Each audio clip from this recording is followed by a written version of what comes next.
The Law and the Promise, by Neville Goddard, 1961. Chapter 1. The Law, Imagining Creates Reality.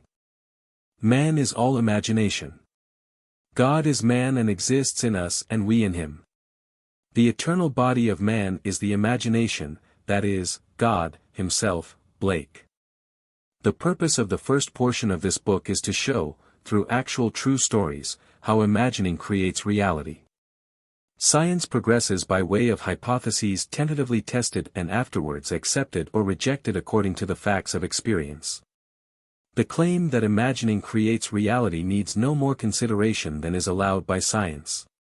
It proves itself in performance. The world in which we live is a world of imagination. In fact, life itself is an activity of imagining. For Blake, wrote Professor Morrison of the University of St. Andrews, the world originates in a divine activity identical with what we know ourselves as the activity of imagination, his task being, to open the immortal eyes of man inward into the worlds of thought, into eternity, ever expanding in the bosom of God, the human imagination. Nothing appears or continues in being by a power of its own. Events happen because comparatively stable imaginal activities created them, and they continue in being only as long as they receive such support. The secret of imagining, writes Douglas Fawcett, is the greatest of all problems to the solution of which the mystic aspires. Supreme power, supreme wisdom, supreme delight lie in the far-off solution of this mystery. When man solves the mystery of imagining, he will have discovered the secret of causation, and that is, imagining creates reality. Therefore, the man who is aware of what he is imagining knows what he is creating, realizes more and more that the drama of life is imaginal, not physical. All activity is at bottom imaginal. An awakened imagination works with a purpose. It creates and conserves the desirable, and transforms or destroys the undesirable.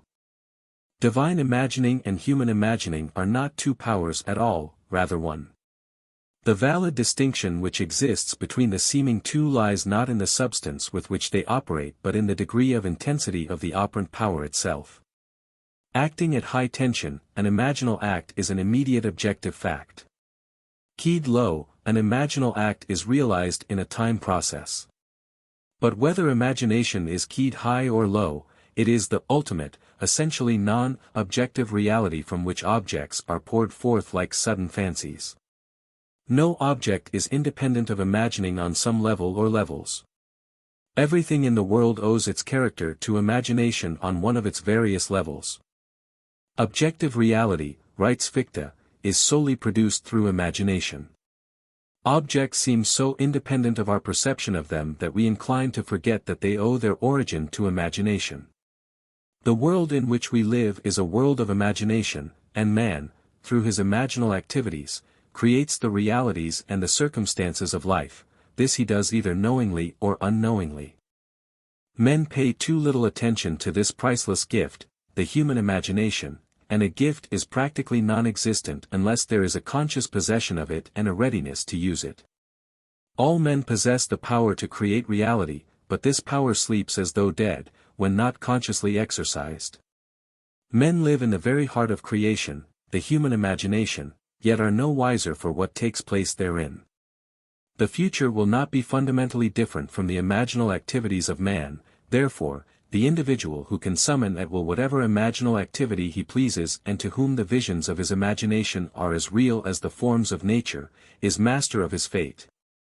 The future is the imaginal activity of man in its creative march.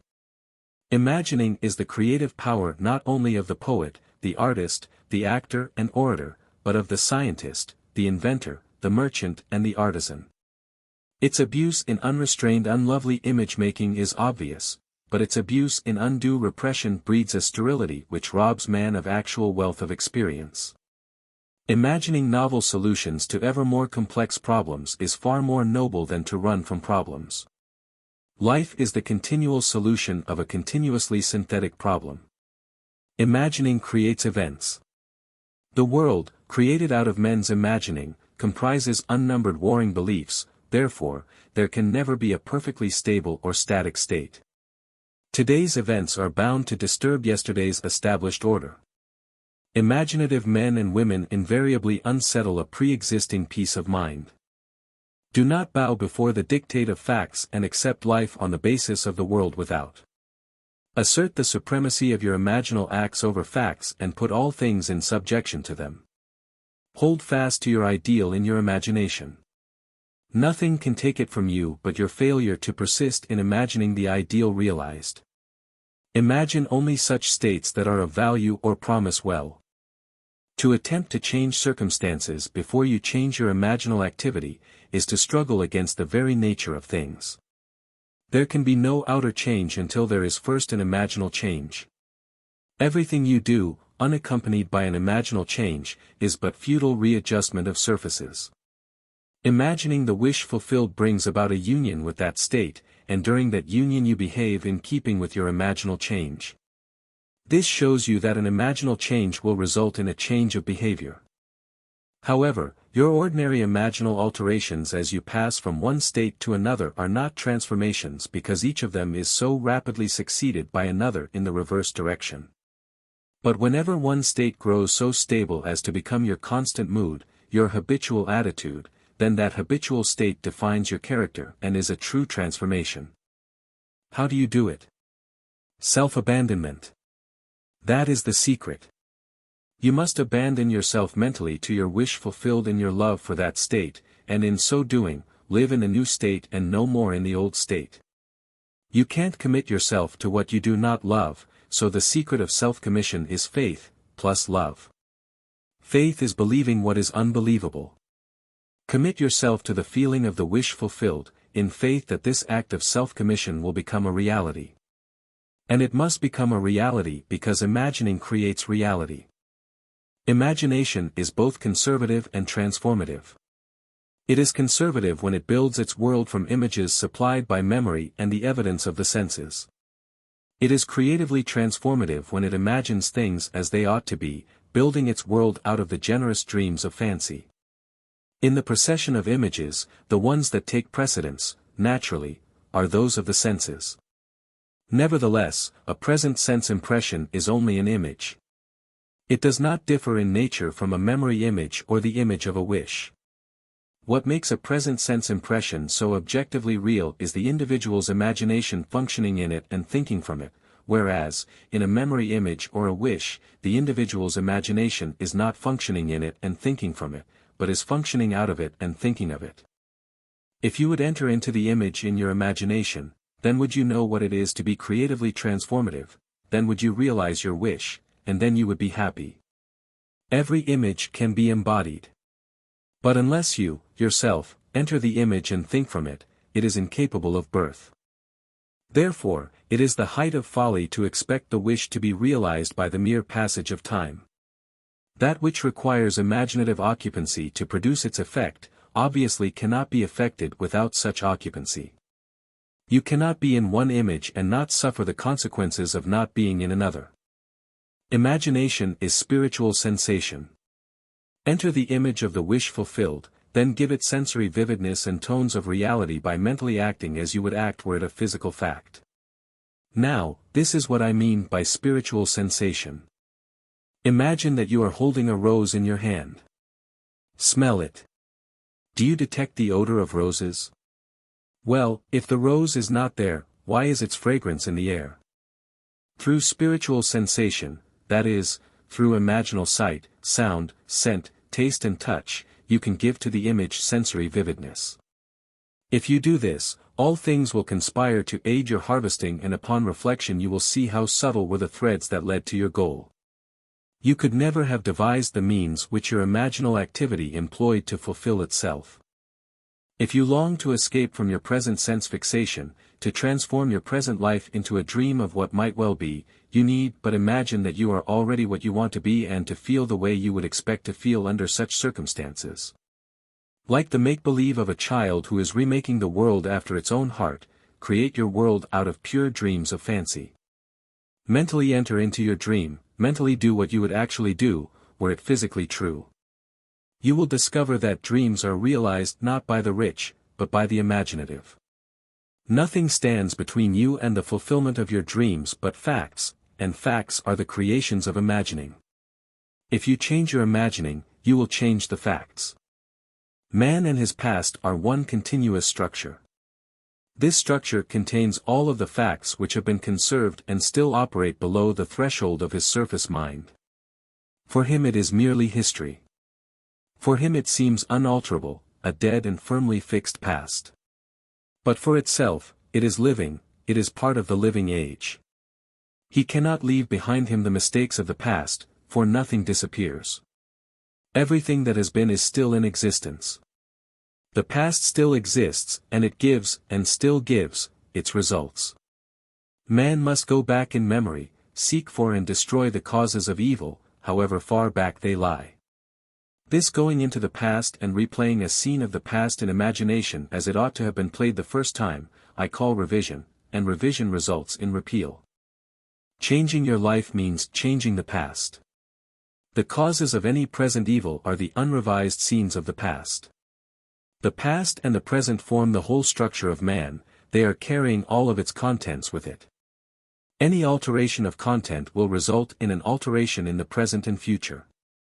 Live nobly, so that mind can store a past well worthy of recall. Should you fail to do so, remember, the first act of correction or cure is always, revise.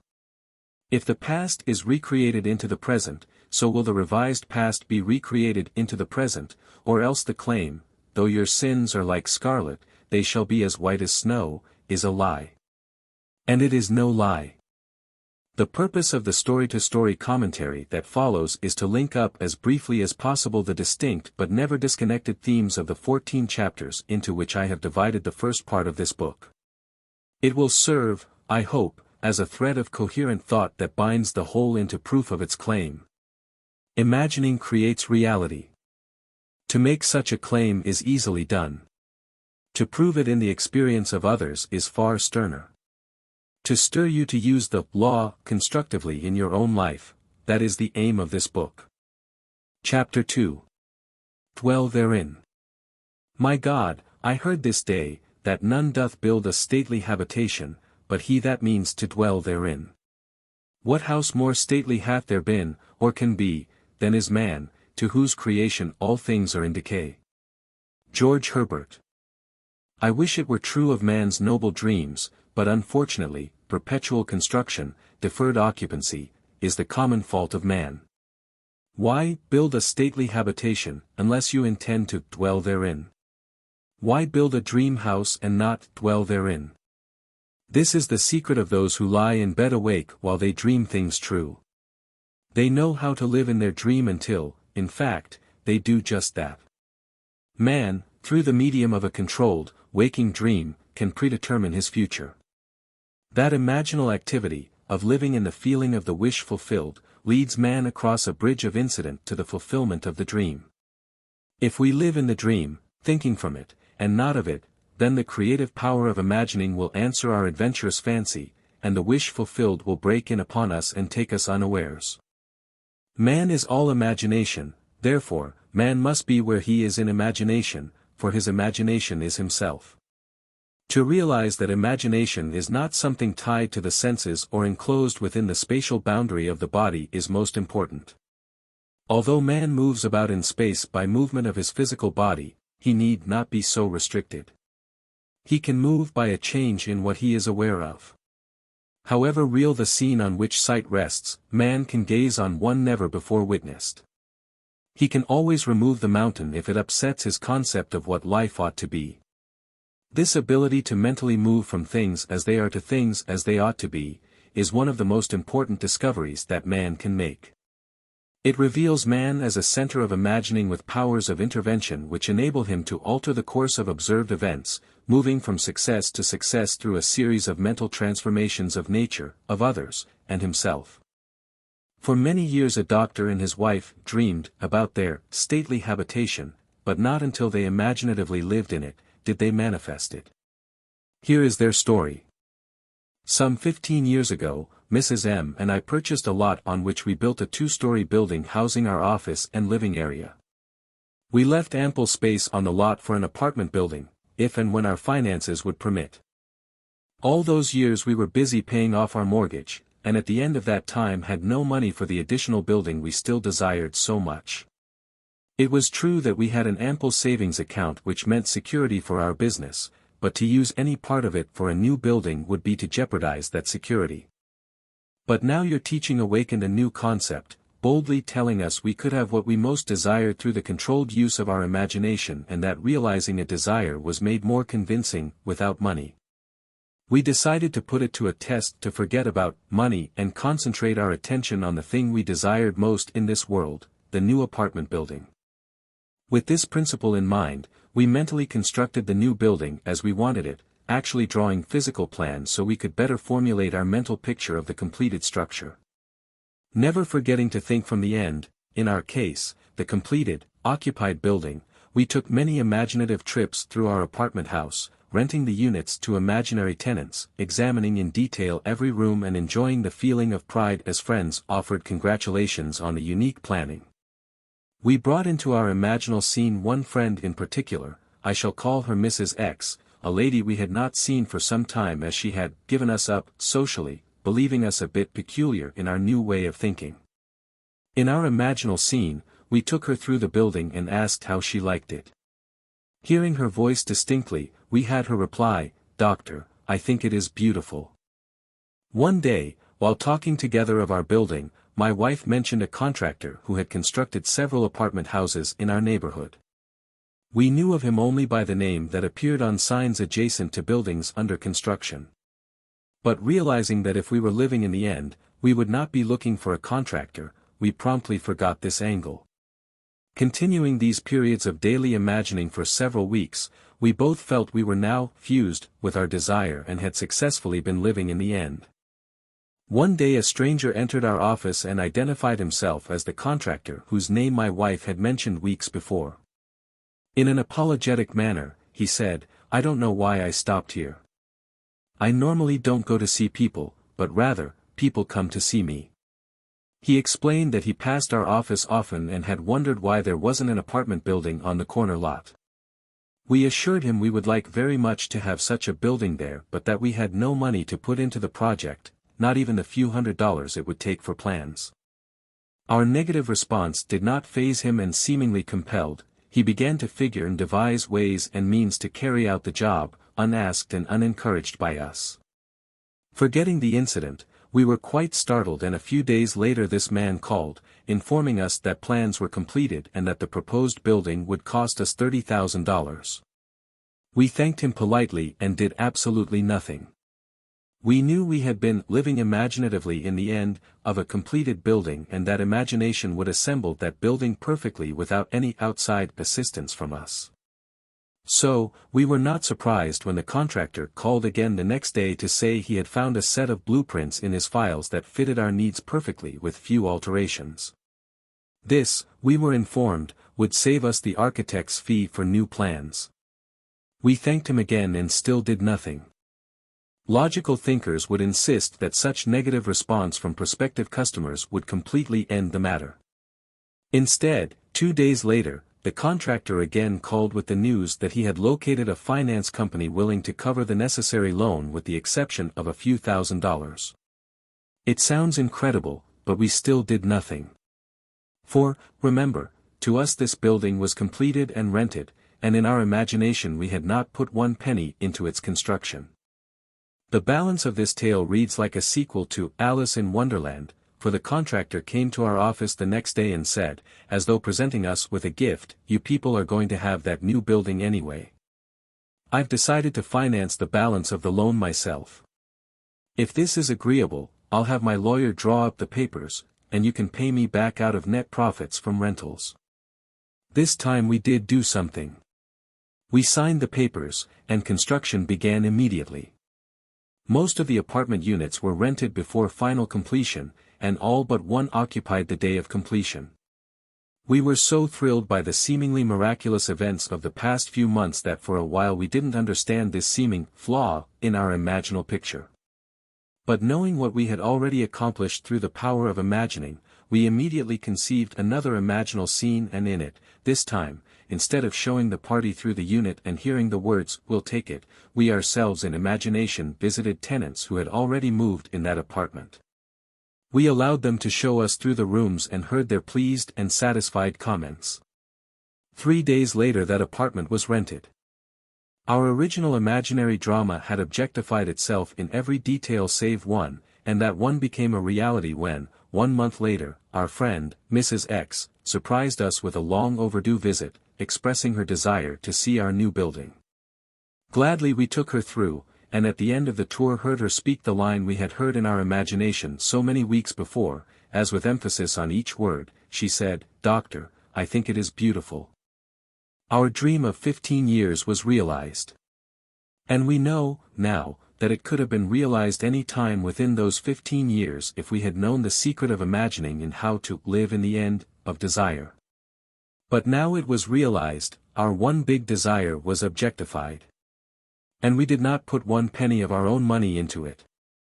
Dr. M. Through the medium of a dream, a controlled, waking dream, the doctor and his wife created reality. They learned how to live in their dream house as, in fact, now they do. Although help seemingly came from without, the course of events was ultimately determined by the imaginal activity of the doctor and his wife. The participants were drawn into their imaginal drama because it was dramatically necessary that they should be. Their imaginal structure demanded it. All things by a law divine in one another's being mingle.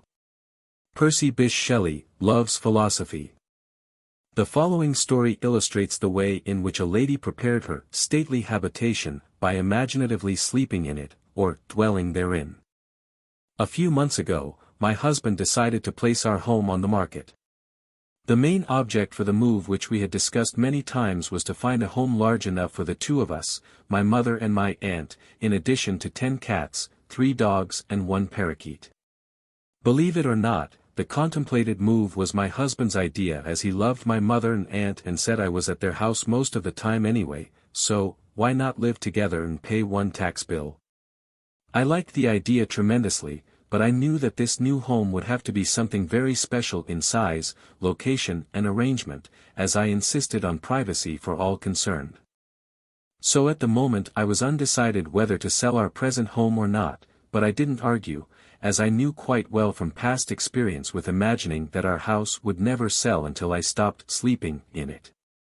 2 months and 4 or 5 real estate brokers later, my husband had given up on the sale of our house and so had the brokers. At this point, I had convinced myself I now wanted the change, so for 4 nights, in my imagination, I went to sleep in the kind of home I would like to own. On the 5th day, my husband had an appointment at a friend's home and while there, met a stranger who just happened to be looking for a house in the hills. He was, of course, brought swiftly back to see our house which he walked through once and said, "I'll buy it." This didn't make us very popular with the brokers, but that was all right with me, as I was happy to keep the broker's commission in the family. We moved within 10 days and stayed with my mother while looking for our new home. We listed our requirements with every agent on the Sunset Strip only, because I wouldn't move out of the area, and each one of them without exception informed us we were both mad. It was entirely impossible, they said, to find an older home of English style with 2 separate living rooms, separate apartments, a library, and built on a flat knoll with enough ground space to fence for large dogs, and located in one particular area. When we told them the price we would pay for this house they just looked sad. I said that wasn't all we wanted. We wanted wood paneling all through the house, a huge fireplace, a magnificent view and seclusion, no close neighbors, please. At this point the lady agent would giggle and remind me that there was no such house, but if there were, they would realize 5 times what we were willing to pay. But I knew there was such a house, because my imagination had been sleeping in it, and if I am my imagination, then I had been sleeping in it. By the 2nd week we had exhausted 5 real estate offices, and the gentleman in the 6th office was looking a little wild when one of his partners who had not spoken until then said, "Why don't you show them the place up King's Road?" A 3rd partner in the office laughed sourly and said, "That property isn't even listed. And besides, the old lady would throw you off the property. She's got 2 acres up there and you know she wouldn't split." Well, I didn't know what she wouldn't split, but my interest had been aroused by the street name for I liked that particular area best of all. So I asked why not just take a look anyway, for laughs. As we drove up the street and turned off onto a private road, we approached a large two-story house built of redwood and brick, English in appearance, surrounded by tall trees and sitting alone and aloof on its own knoll, viewing the city below from all of its many windows. I felt a peculiar excitement as we walked to the front door and were greeted by a lovely woman who graciously asked us in. I do not think I breathed for the next minute or two, for I had walked into the most exquisite room I had ever seen. The solid redwood walls and the brick of a great fireplace rose to a height of 28 feet, terminating in an arched ceiling joined together by huge redwood beams. The room was straight out of Dickens, and I could almost hear Christmas carolers singing on the balcony of the upstairs dining room which looked out over the living room. A great cathedral window gave a view of sky, mountains and city far below, and the beautiful old redwood walls glowed in the sunlight. We were shown through a spacious apartment on the lower floor with connecting library, separate entrance and separate patio. 2 staircases led upward to a long hall opening into 2 separated bedrooms and baths, and at the end of the hall was, yes, a second living room opening out onto a second patio screened by trees and redwood fencing. Built on 2 acres of beautifully landscaped grounds, I began to understand what the agent had meant by saying, she wouldn't split, for on 1 acre stood a large swimming pool and pool house completely separated from the main house but undoubtedly belonging to it. It did, indeed, seem to be an impossible situation as we did not want 2 acres of highly taxable property plus a swimming pool a block away from the house. Before we left, I walked through that magnificent living room, once more going up the stairs to the dining room balcony. I turned, and looking down saw my husband standing by the fireplace, pipe in hand, with an expression of perfect satisfaction on his face. I placed my hands on the balcony railing and watched him for a moment. When we were back in the real estate office, the 3 agents were ready to close for the day, but my husband detained them saying, "Let's make her an offer anyway. Maybe she will split the property. What can we lose?" 1 agent left the office without a word. Another said, "The idea is ridiculous." The agent we had originally talked to said, "Forget it. It's a pipe dream." My husband is not easily annoyed, but when he is, there is no more stubborn creature on earth. He was now annoyed. He sat down, slammed his hand on a desk and roared, "It's your business to submit offers, isn't it?" They agreed that this was so and finally promised to submit our offer on the property. We left, and that night, in my imagination, I stood on that dining room balcony and looked down at my husband standing by the fireplace. He looked up at me and said, "Well, honey, how do you like our new home?" I said, "I love it." I continued to see that beautiful room and my husband in it and felt the balcony railing gripped in my hands until I fell asleep. The next day, as we were having dinner in my mother's house, the telephone rang and the agent, in an unbelieving voice, informed me that we had just purchased a house. The owner had split the property right down the middle, giving us the house and the acre it stood on for the price we offered. J.R.B. Dreamers often lie in bed awake, while they do dream things true. William Shakespeare, Romeo and Juliet. One must adopt either the way of imagination or the way of sense. No compromise or neutrality is possible. He who is not for me is against me. When man finally identifies himself with his imagination rather than his senses, he has at long last discovered the core of reality. I have often been warned by self-styled realists that man will never realize his dream by simply imagining that it is already here. Yet, man can realize his dream by simply imagining that it is already here. That is exactly what this collection of stories proves. If only men were prepared to live imaginatively in the feeling of the wish fulfilled, advancing confidently in their controlled Wak-Ng dream, then the power of imagining would answer their adventurous fancy and the wish fulfilled would break in upon them and take them unawares. Nothing is more continuously wonderful than the things that happen every day to the man with imagination sufficiently awake to realize their wonder. Observe your imaginal activities. Imagine better than the best you know, and create a better world for yourself and others. Live as though the wish had come, even though it is yet to come, and you will shorten the period of waiting. The world is imaginal, not mechanistic. Imaginal acts, not blind fate, determine the course of history. Chapter 3.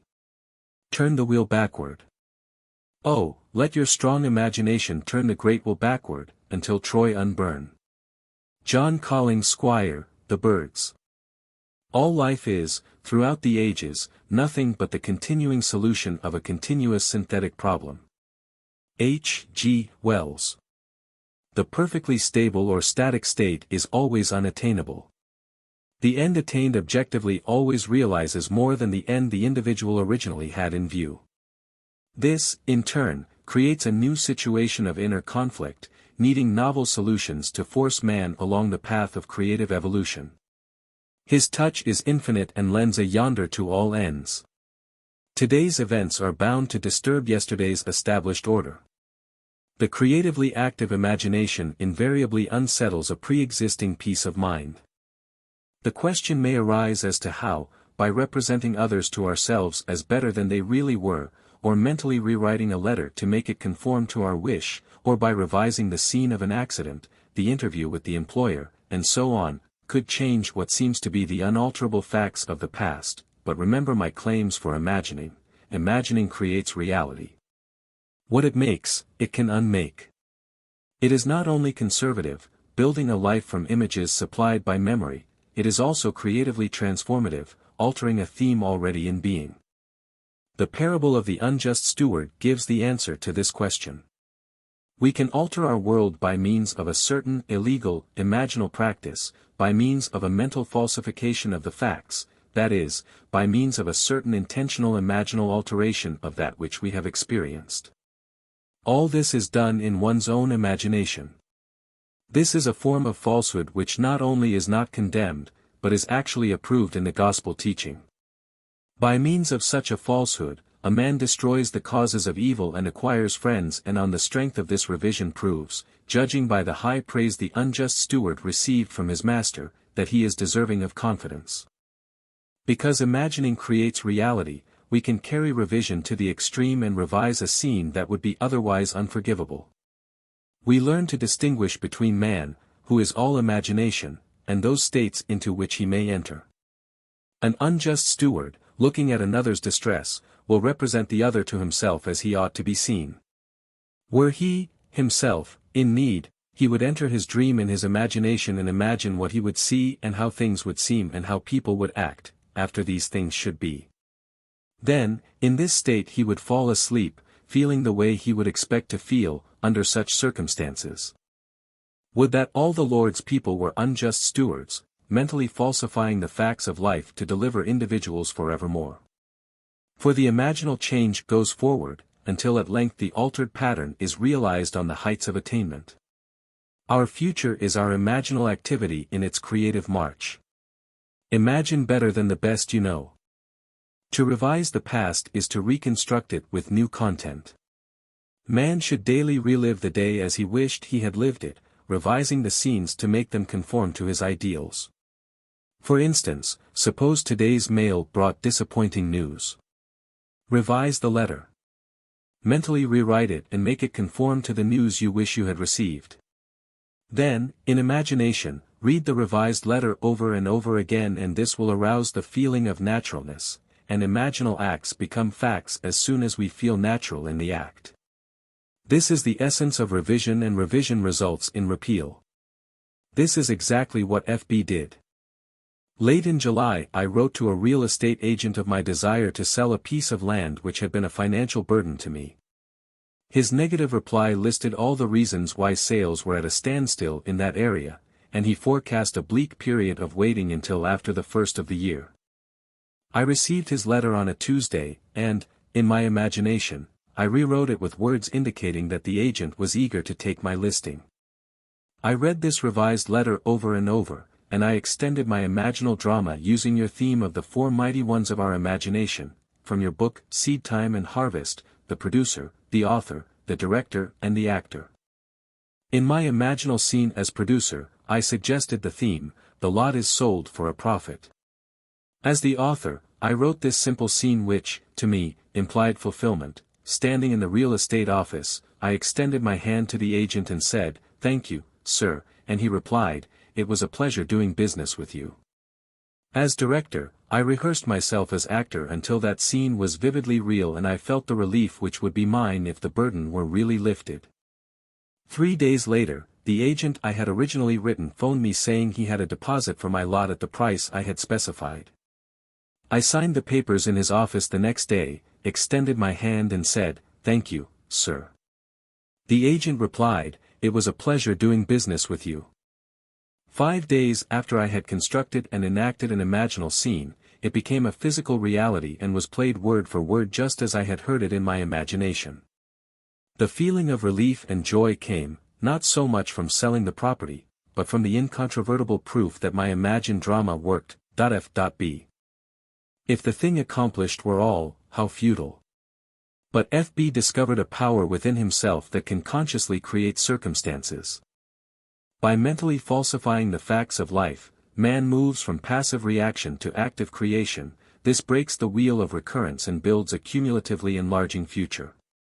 If man does not always create in the full sense of the word, it is because he is not faithful to his vision, or else he thinks of what he wants rather than from his wish fulfilled. Man is such an extraordinary synthesis, partly tied by his senses, and partly free to dream that his internal conflicts are perennial. The state of conflict in the individual is expressed in society. Life is a romantic adventure. To live creatively, imagining novel solutions to ever more complex problems is far nobler than to restrain or kill out desire. All that is desired can be imagined into existence.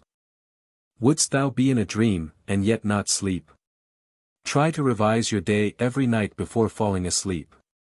Try to visualize clearly and enter into the revised scene which would be the imaginal solution of your problem. The revised imaginal structure may have a great influence on others, but that is not your concern. The other, influenced in the following story, is profoundly grateful for that influence. LSE writes, "Last August, while on a blind date, I met the man I wanted to marry. This happens sometimes, and it happened to me. He was everything I had ever thought of as desirable in a husband. 2 days after this enchanted evening, it was necessary for me to change my place of residence because of my work, and that same week the mutual friend who had introduced me to this man, moved away from the city. I realized that the man I had met probably did not know of my new address, and frankly, I was not sure he knew my name. After your last lecture, I spoke to you of this situation. Although I had plenty of other dates, I could not forget this one man. Your lecture was based on revising our day, and after speaking to you, I determined to revise my day, every day. Before going to sleep that night, I felt I was in a different bed, in my own home, as a married woman, and not as a single working girl, sharing an apartment with 3 other girls. I twisted an imaginary wedding band on my imaginary left hand, saying over and over to myself, 'This is wonderful. I really am Mrs. J.E., and I fell asleep in what was, a moment before, a waking dream.' I repeated this imaginary scene for 1 month, night after night. The first week in October he found me. On our second date, I knew my dreams were rightly placed. Your teaching tells us to live in the end of our desire until that desire becomes fact, so although I did not know how he felt toward me, I continued, night after night, living in the feeling of my dream realized. The results? In November he proposed. In January we announced our engagement, and the following May we were married. The loveliest part of it all, however, is that I am happier than I ever dreamed possible, and I know in my heart, he is too. Mrs. J.E. By using her imagination radically, instead of conservatively, by building her world out of pure dreams of fancy rather than using images supplied by memory, she brought about the fulfillment of her dream. Common sense would have used images supplied by her memory, and thereby perpetuated the fact of lack in her life. Imagination created what she desired out of a dream of fancy. Everyone must live wholly on the level of imagination, and it must be consciously and deliberately undertaken. Lovers and madmen have such seething brains, such shaping fantasies, that apprehend more than cool reason over comprehends. William Shakespeare, A Midsummer Night's Dream. If our time of revision be well spent, we need not worry about results, our fondest hopes will be realized. Art thou real, earth? Am I? In whose dream do we exist? There is no inevitable permanence in anything. Both past and present continue to exist only because they are sustained by imagining, on some level or other, and a radical transformation of life is always possible by man revising the undesirable part of it. In his letter, Mr. R.S. questions this subject of influence. During your current series of lectures, trouble developed with collections on one of my trust deeds. The security, a house and lot, was neglected and run down. The owners were apparently spending their money in bars while their two little girls, aged 9 and 11, were noticeably uncared for. However, forgetting appearances, I began to revise the situation. In my imagination I drove my wife past the property and said to her, "Isn't the yard beautiful? It's so neat and well cared for. Those people really show their love for their home. This is one trust deed we will never have to worry about." I would see the house and lot as I wanted to see it, a place so lovely, it gave me a warm glow of pleasure. Every time the thought of this property came to me, I repeated my imaginal scene. After I had been practicing this revision for some time, the woman who lived in the house had an automobile accident. While she was in the hospital her husband disappeared. The children were cared for by neighbors, and I was tempted to visit the mother in the hospital to reassure her of assistance, if necessary. But how could I, when my imaginary scene implied that she and her family were happy, successful and obviously contented? So I did nothing but my daily revision. A short while after leaving the hospital, the woman and her two daughters disappeared also. Payments were sent in on the property and a few months later she reappeared with a wedding certificate and a new husband. At this writing, all payments are right up to date. The two little girls are obviously happy and well cared for, and a room has been added to the property by the owners giving our trust deed additional security. It was mighty nice to solve my problem without threats, unkind words, eviction, or worry about the little girls. But was there something in my imagining that sent that woman to the hospital? Any imaginal activity acquiring intensity through our concentrated attention to clarity of the end desired tends to overflow into regions beyond where we are, but we must leave it to take care of such imaginal activity itself. It is marvelously resourceful in adapting and adjusting means to realize itself. Once we think in terms of influence rather than of clarity of the end desired, the effort of imagination becomes an effort of will and the great art of imagining is perverted into tyranny. The buried past usually lies deeper than our surface mind can plumb. But fortunately, for this lady, she remembered and proved that the made past can also be unmade through revision. For 39 years I had suffered from a weak back. The pain would increase and decrease but would never leave completely. The condition had progressed to the point where I used medical treatment almost constantly. The doctor would put the hip right for the moment but the pain simply would not go away. One night I heard you speak of revision and wondered to myself if a condition of almost 40 years could be revised. I had remembered that at the age of 3 or 4 years I had fallen backward from a very high swing and had been quite ill at that time because of a serious hip injury. From that time on I had never been completely free from pain and had paid many a dollar to alleviate the condition, to no avail. This year, during the month of August, the pain had become more intense and one night I decided to test myself and attempt to revise that ancient accident which had been the cause of so much distress in pain and costly medical fees most of my adult life. Many nights passed before I could feel myself back to the age of childhood play. But I succeeded. One night I actually felt myself on that swing feeling the rush of wind as the swing rose higher and higher. As the swing slowed down, I jumped forward landing solidly and easily on my feet. In the imaginal action I ran to my mother and insisted that she come watch what I could do. I did it again, jumping down from the swing and landing safely on my 2 feet. I repeated this imaginal act over and over until I fell asleep in the doing of it.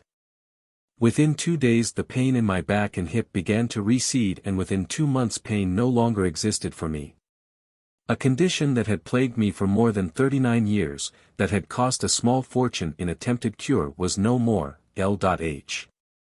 It is to the pruning shears of revision that we owe our prime fruit. Man and his past are one continuous structure. This structure contains all of the past which has been conserved and still operates below the threshold of his senses to influence the present and the future of his life. The whole is carrying all of its contents with it. Any alteration of content will result in an alteration in the present and the future. The first act of correction or cure is always revise. If the past can be recreated into the present, so can the revised past. And thus the revised past appears within the very heart of her present life. Not fate but a revised past brought her good fortune. Make results and accomplishment the crucial test of true imagination, and your confidence in the power of imagination to create reality will grow gradually from your experiments with revision confronted by experience. Only by this process of experiment can you realize the potential power of your awakened and controlled imagination. How much do you owe my master? He said, 100 measures of oil. And he said to him, take your bill, and sit down quickly and write 50. Luke 16 verses 5 and 6. This parable of the unjust steward urges us to mentally falsify the facts of life, to alter a theme already in being. By means of such imaginative falsehoods, a man acquires friends, Luke 16 verse 9. As each day falls, mentally revise the facts of life and make them conform to events well worthy of recall. Tomorrow will take up the altered pattern and go forward until at length it is realized on the heights of attainment. The reader will find it worthwhile to follow these clues: imaginal construction of scenes implying the wish fulfilled, and imaginative participation in these scenes until tones of reality are reached. We are dealing with the secret of imagining, in which man is seen awakening into a world completely subject to his imaginative power. Man can understand recurrence of events well enough, the building of a world from images supplied by memory, things remaining as they are. This gives him a sense of security in the stability of things. However, the presence within him of a power which awakens and becomes what it wills, radically changing its form, its environment and the circumstances of life, inspires in him a feeling of insecurity, a dreadful fear of the future. Now, it is high time to awake out of sleep and put an end to all the unlovely creations of sleeping man. Revise each day. Let your strong imagination turn the great will backward until Troy unburn. Chapter 4. There is no fiction. The distinction between what is real and what is imaginary is not one that can be finally maintained. All existing things are, in an intelligible sense, imaginary. John S. Mackenzie. There is no fiction.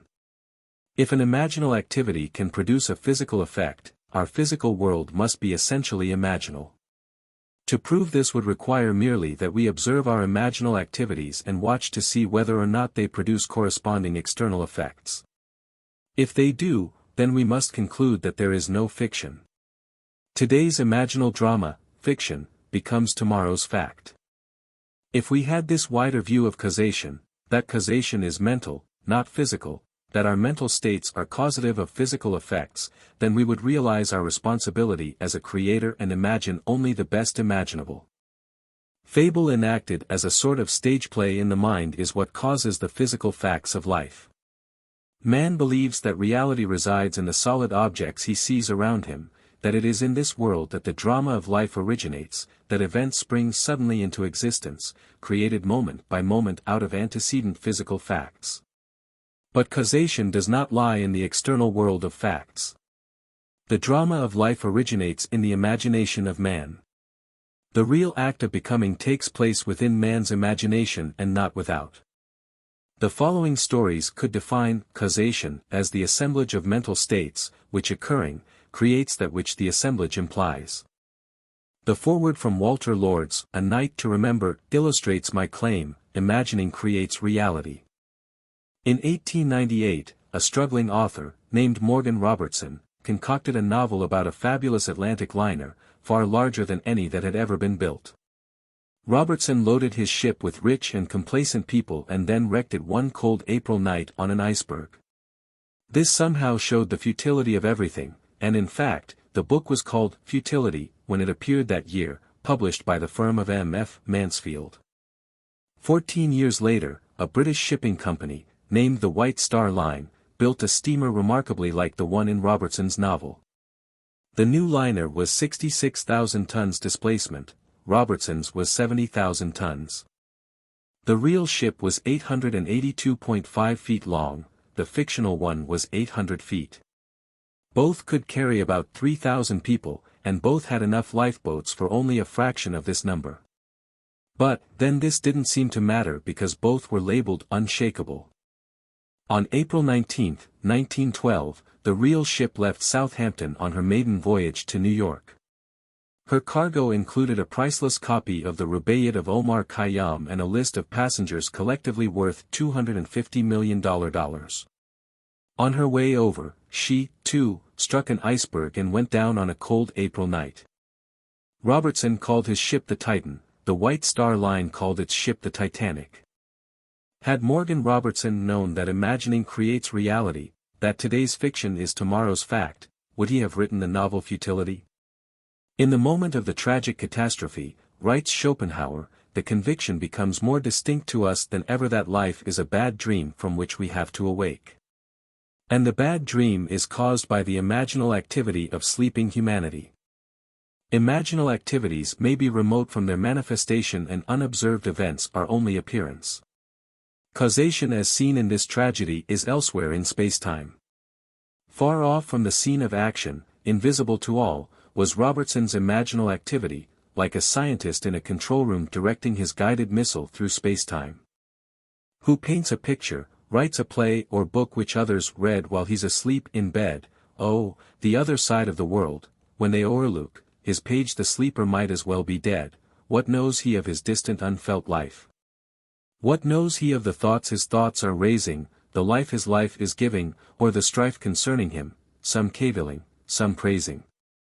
Yet which is most alive, he who's asleep or his quick spirit in some other place, or score of other places, that doth keep attention fixed and sleep from others' chase? Which is the he that sleeps, or he that his own he can neither feel nor see? Samuel Butler. Imaginative writers communicate not their vision of the world but their attitudes which result in their vision. Just a short while before Catherine Mansfield died, she said to her friend Orridge, "There are in life as many aspects as attitudes toward it, and aspects change with attitudes. Could we change our attitude, we should not only see life differently, but life itself would come to be different. Life would undergo a change of appearance because we ourselves had undergone a change in attitude. Perception of a new pattern is what I call a creative attitude towards life. Prophets, wrote Blake, in the modern sense of the word, have never existed. Jonah was no prophet in the modern sense, for his prophecy of Nineveh failed. Every honest man is a prophet, he utters his opinion both of private and public matters. Thus, if you go on so, the result is so. He never says, such a thing shall happen, let you do what you will. A prophet is a seer, not an arbitrary dictator. The function of the prophet is not to tell us what is inevitable, but to tell us what can be built up out of persistent imaginal activities. The future is determined by the imaginal activities of humanity, activities in their creative march, activities which can be seen in your dreams and the visions of your head as you lay in bed.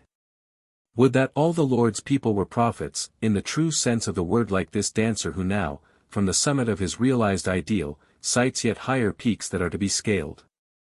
After you have read this story you will understand why he is so confident that he can predetermine any materialistic future he desires, and why he is equally sure that others give reality to what were otherwise a mere figment of his imagination, that there exists and can exist nothing outside imagining on some level or other. Nothing continues in being save what imagining supports.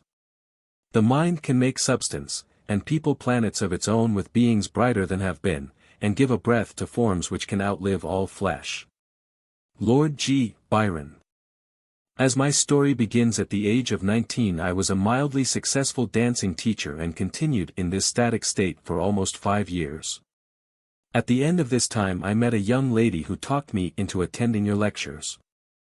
My thought, upon hearing you say, imagining creates reality, was that the entire idea was ridiculous. However, I decided to accept your challenge and disprove your thesis.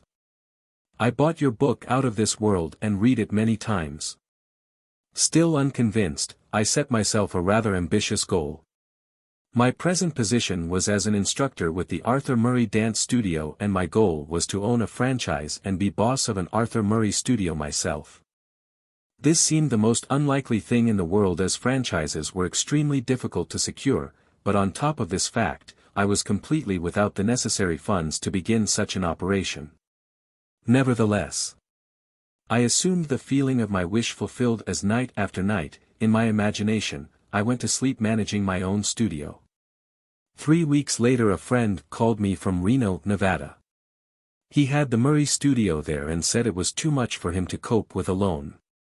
He offered me a partnership and I was delighted, so delighted, in fact, that I hastened to Reno on borrowed money and promptly forgot all about you and your story of imagination. My partner and I worked hard and were very successful, but after a year I was still not satisfied, I wanted more. I began thinking of ways and means to get another studio. All my efforts failed. One night as I retired, I was restless and decided to read. As I looked through my collection of books I noticed your slender volume, Out of This World. I thought of the silly nonsense I had gone through 1 year ago before getting my own studio. Getting my own studio. The words in my mind electrified me. I reread the book that night and later, in my imagination, I heard my superior praise the good job we had done in Reno and suggest we acquire a second studio as he had a second location ready for us if we desired to expand. I reenacted this imaginal scene nightly without fail. 3 weeks from the first night of my imaginal drama, it materialized, almost word for word. My partner accepted the new studio in Bakersfield and I had the Reno studio alone. Now I was convinced of the truth of your teaching and never again will I forget. Now I wanted to share this wonderful knowledge, of imaginal power with my staff. I tried to tell them of the marvels they could accomplish, but I was unable to reach many, although one fantastic incident resulted from my efforts to tell this story. A young teacher told me he believed my story but said it would have probably happened anyway in time. He insisted the entire theory was nonsense but stated that if I could tell him something of an incredible nature that would actually happen and which he could witness, then he would believe.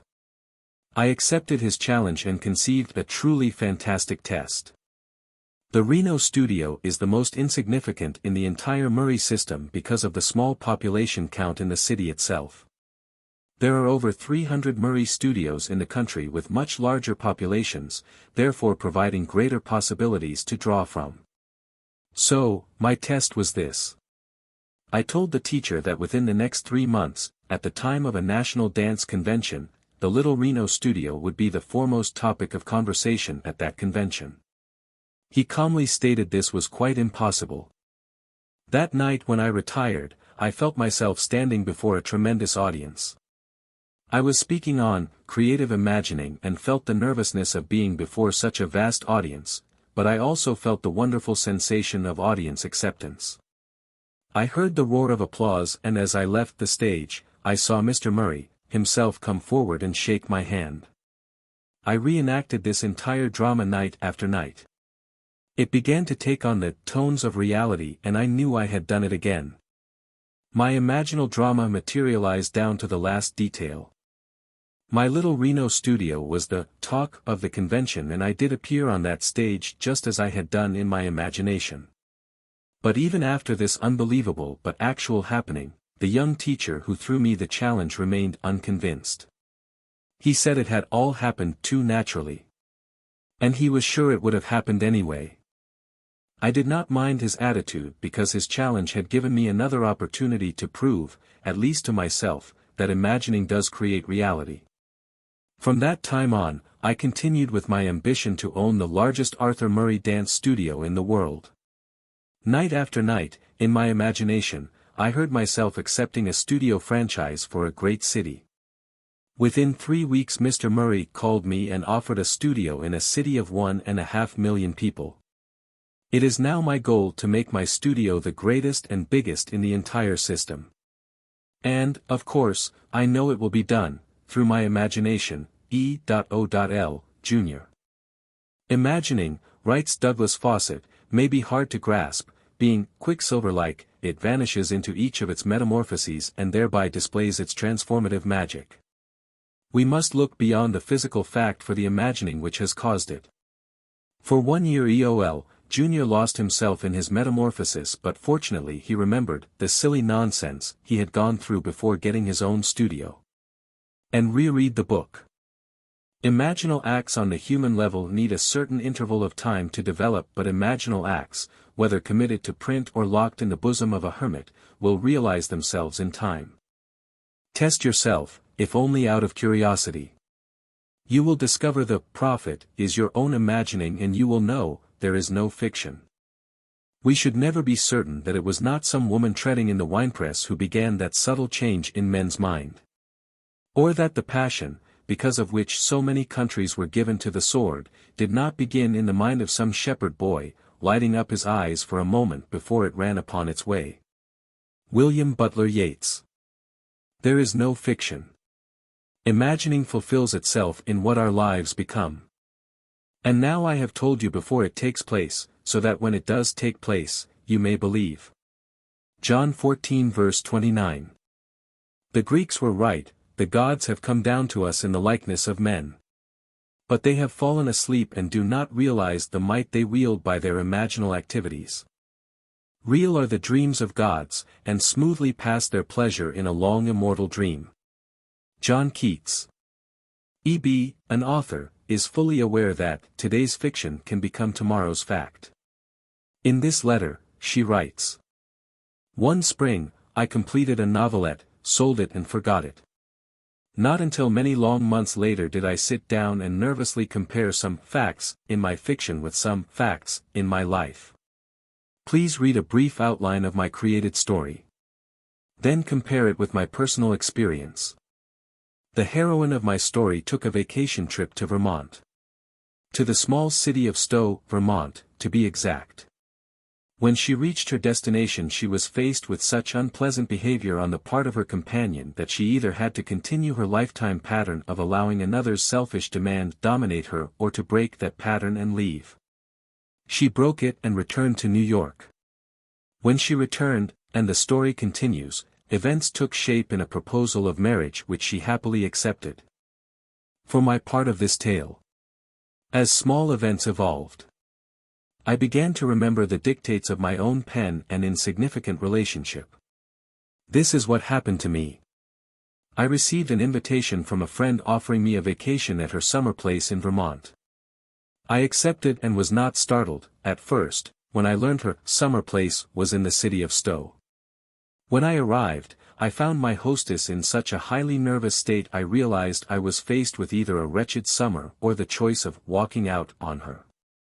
Never before in my life had I been strong enough to ignore what I thought were the claims of duty and friendship, but this time I did and without ceremony returned to New York. A few days after I returned to my home, I, too, received a proposal of marriage. But at this point fact and fiction parted. I refused the offer. I know, Neville, there is no such thing as fiction. E.B. Forgetful is green earth, the gods alone remember everlastingly. By their great memories the gods are known. Ends run true to their imaginal origins, we reap the fruit of forgotten blossom time. In life the events do not come up always where we have strewn the seed, so that we may not recognize our own harvest. Events are the emergence of a hidden imaginal activity. Man is free to imagine whatever he desires. This is why, despite all fatalists and misguided prophets of doom, all awakened men know that they are free. They know that they are creating reality. Is there a scriptural passage to support this claim? Yes.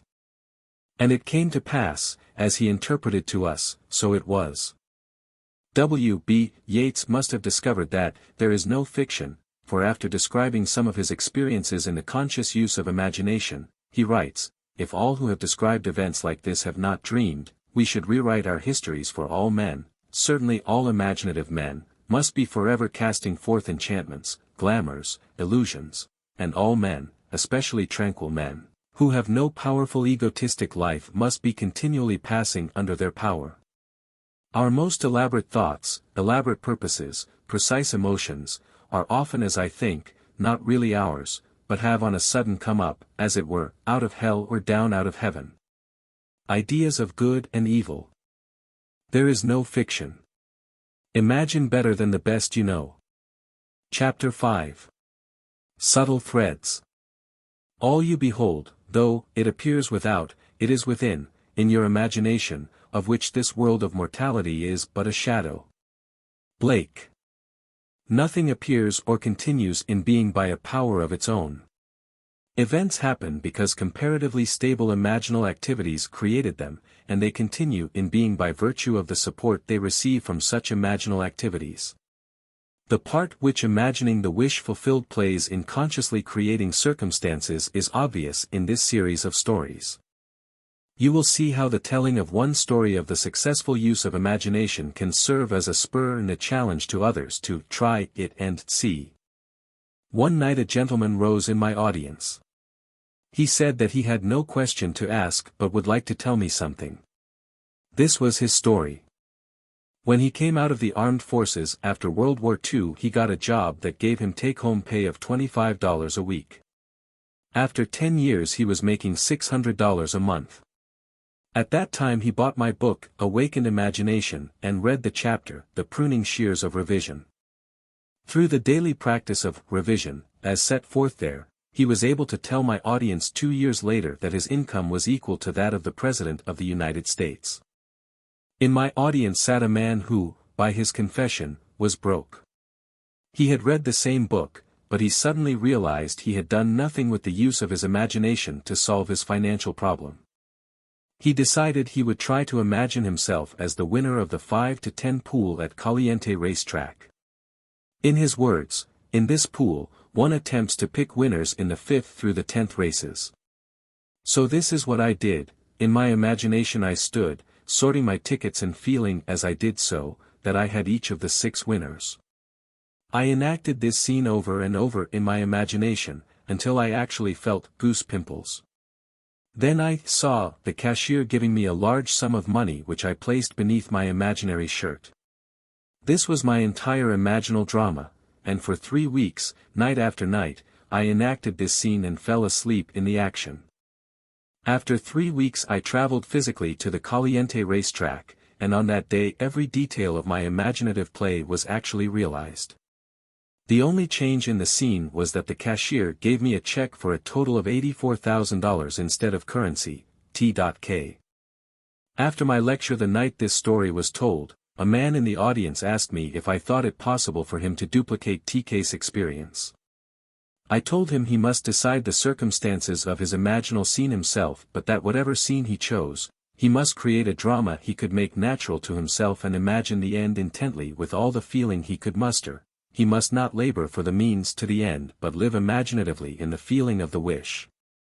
1 month later he showed me a check for $16,000 which he had won in another 5 to 10 pool at the same Caliente race track the previous day. This man had a sequel to his most interesting duplication of TK's good fortune. His first win took care of his immediate financial difficulties, although he wanted more money for future family security. Also, and more important to him, he wanted to prove that this had not been an accident. He reasoned that if his good luck could happen a second time in succession, the so-called law of percentages would give way to proof for him that his imaginal structures were actually producing this miraculous reality. And so he dared to put his imagination to a second test. He continues. I wanted a sizable bank account, and this, to me, meant seeing a large balance on my bank statements. Therefore, in my imagination I enacted a scene which took me into 2 banks. In each bank I would see an appreciative smile meant for me from the bank manager as I walked into his establishment, and I would hear the teller's cordial greeting. I would ask to see my statement. In one bank I saw a balance of $10,000. In the other bank I saw a balance of $15,000. My imaginal scene did not end there. Immediately after seeing my bank balances, I would turn my attention to my horse racing system, which, through a progression of 10 steps, would bring my winnings to $11,533 with a starting capital of $200. I would divide the winnings into 12 piles on my desk. Counting the money in my imaginary hands, I would put $1,000 in each of 11 piles and the remaining $533 in the last pile. My imaginative accounting would amount to $36,533 including my bank balances. I enacted this entire imaginative scene each morning, afternoon and night for less than 1 month, and, on March 2nd, I went to the Caliente track again. I made out my tickets, but strangely enough, and not knowing why I did so, I duplicated 6 more tickets exactly like the 6 already made out, but in the 10th selection I made a mistake and copied 2 tickets twice. As the winners came in, I held 2 of them, each paying $16,423.50. I also had 6 consolation tickets, each paying $656.80. The combined total amounted to $36,788. My imaginary accounting 1 month before had totaled $36,533. 2 points of interest, most profound to me, were that by seeming accident I had marked 2 winning tickets identically, and also, that at the end of the 9th race, which was one of the major winners, the trainer attempted to scratch the horse, but the stewards denied the trainer's request. A.J.F. How subtle were the threads that led to his goal. Results must testify to our imagining, or we really are not imagining the end at all. AJF faithfully imagined the end, and all things conspired to aid his harvesting. His mistake in copying a winning ticket twice, and the steward's refusal to allow the trainer's request were events created by the imaginal drama to move the plan of things forward to its goal. Chance, wrote Belfort Bax, may be defined as that element in the reality change, that is, in the flowing synthesis of events, which is irreducible to law or the causal category. To live wisely we must be aware of our imaginal activities, or, at any rate, of the end which they are tending. We must see to it that it is the end we desire. Wise imagining identifies itself only with such activities that are of value or promise well. However much man seems to be dealing with a material world, he is actually living in a world of imagination. When he discovers that it is not the physical world of facts but imaginal activities which shape his life, then the physical world will no longer be the reality, and the world of imagination no longer the dream. Does the road wind uphill all the way? Yes, to the very end. Will the day's journey take the whole long day? From morn to night, my friend. Christina Georgina Rossetti, Uphill. Chapter 6. Visionary Fancy. The nature of visionary fancy, or imagination, is very little known, and the external nature and permanence of its ever-existent images is considered as less permanent than the things of vegetative and generative nature. Yet the oak dies as well as the lettuce, but its eternal image and individuality never dies, but renews by its seed. Just so the imaginative image returns by the seed of contemplative thought. Blake. The images of our imagination are the realities of which any physical manifestation is only the shadow. If we are faithful to vision, the image will create for itself the only physical manifestation of itself it has a right to make. We speak of the reality of a thing when we mean its material substance. That is exactly what an imaginist means by its unreality or shadow. Imagining is spiritual sensation. Enter into the feeling of your wish fulfilled. Through spiritual sensation, through your use of imaginal sight, sound, scent, taste and touch, you will give to your image the sensory vividness necessary to produce that image in your outer or shadow world. Here is the story of one who was faithful to his vision. F.B. being a true imaginist, remembered what he had heard in his imagination. Thus he writes. A friend who knows my passionate fondness for opera tried to get Kirsten Flagstad's complete recording of Tristan and Isolde for me at Christmas. In over a dozen record stores he was told the same thing. RCA Victor is not reissuing this recording and there have been no copies available since June. On December 27, I determined to prove your principle again by getting the album I desired so intensely. Lying down in my living room, I mentally walked into a record shop I patronize and asked the one salesman whose face and voice I could recall, "Do you have Flagstad's Complete Sold?" He replied, "Yes, I have." That ended the scene and I repeated it until it was real to me. Late that afternoon, I went to that record shop to physically enact the scene. Not one detail supplied by the senses had encouraged me to believe I could walk out of that shop with those records. I had been told last September by the same salesman in the same shop the same story my friend had received there before Christmas. Approaching the salesman I had seen in imagination that morning, I said, "Do you have Flagstad's Complete Sold?" He replied, "No, we haven't." Without saying anything audible to him, I said inwardly, "That's not what I heard you say." As I turned to leave the shop, I noticed on a top shelf what I thought to be an advertisement of this set of records and remarked to the salesman, "If you don't have the merchandise, you shouldn't advertise it." "That's right," he replied, and as he reached up to take it down, discovered it to be a complete album, with all 5 records. The scene wasn't played exactly as I had constructed it, but the result confirmed what my imagined scene implied. How can I thank you, F.B. After reading F.B.'s letter, we must agree with Anthony Eden that, an assumption, though false, if persisted in, will harden into fact. F.B.'s fancy, fusing with the sense field of the record shop, enriched aspects of it and made them his, what he perceived. Our future is our imagining in its creative march. F.B. used his imagination for a conscious purpose representing life as he desired it to be and thereby affecting life instead of merely reflecting it.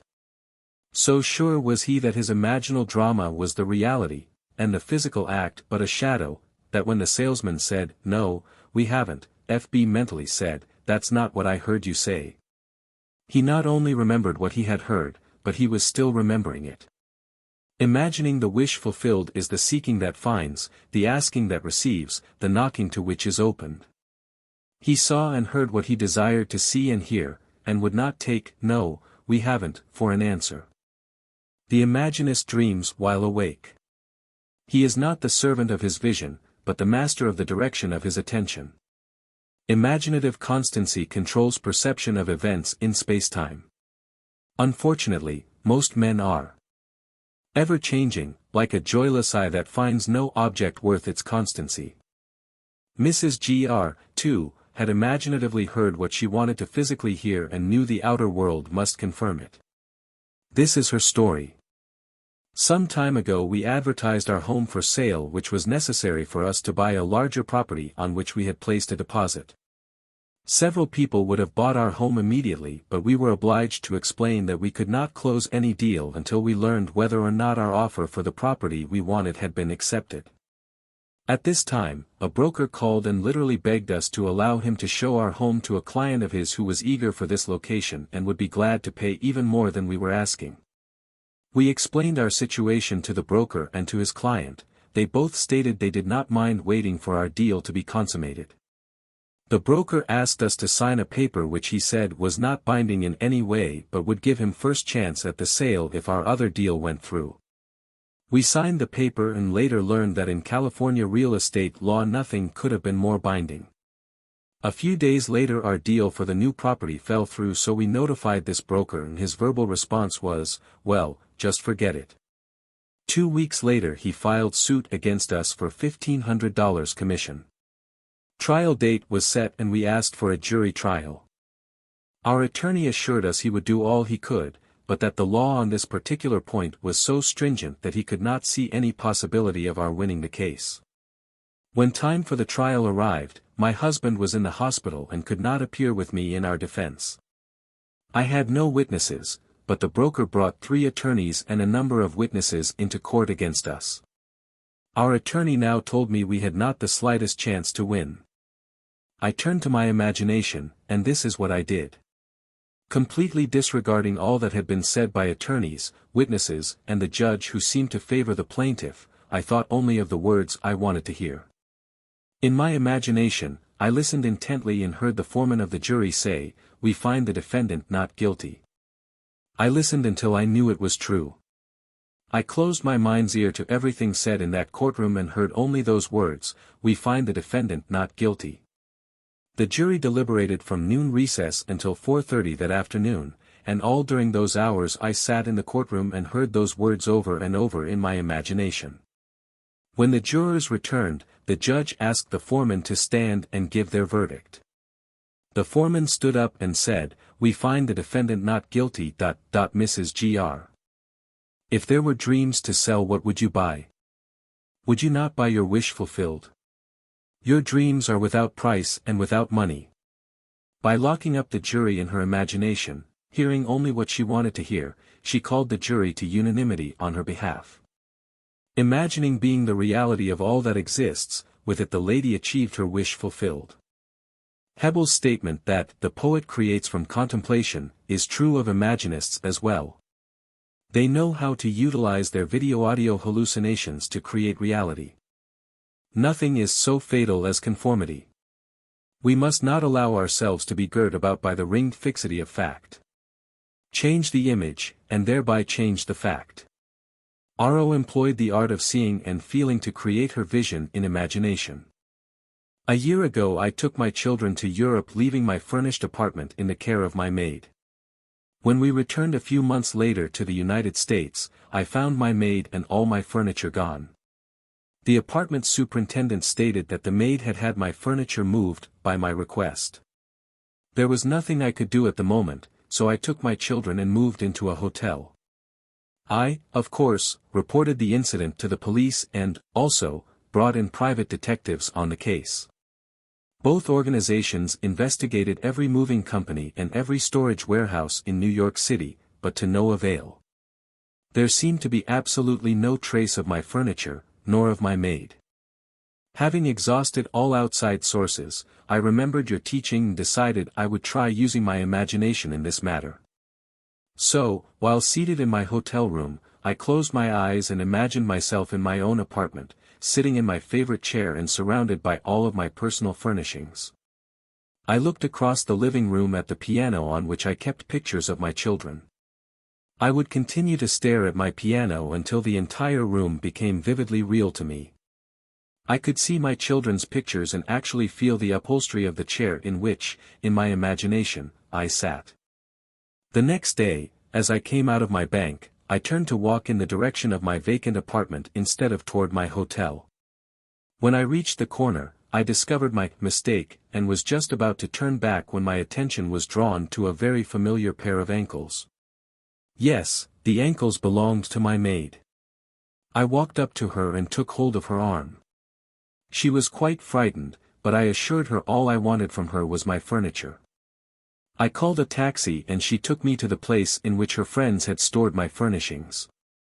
In one day, my imagination had found what an entire big city police force and private investigators could not find in weeks. This lady knew of the secret of imagining before she called in the police, but imagining, in spite of its importance, was forgotten owing to attention being fixed on facts. However, what reason failed to find by force, imagining found without effort. Nothing merely goes on, including the sense of loss, without its imaginal support.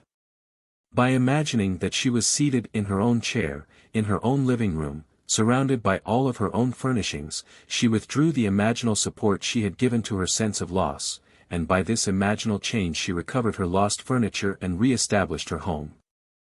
Your imagination is most creative when you imagine things as you desire them to be, building a new experience out of a dream of fancy.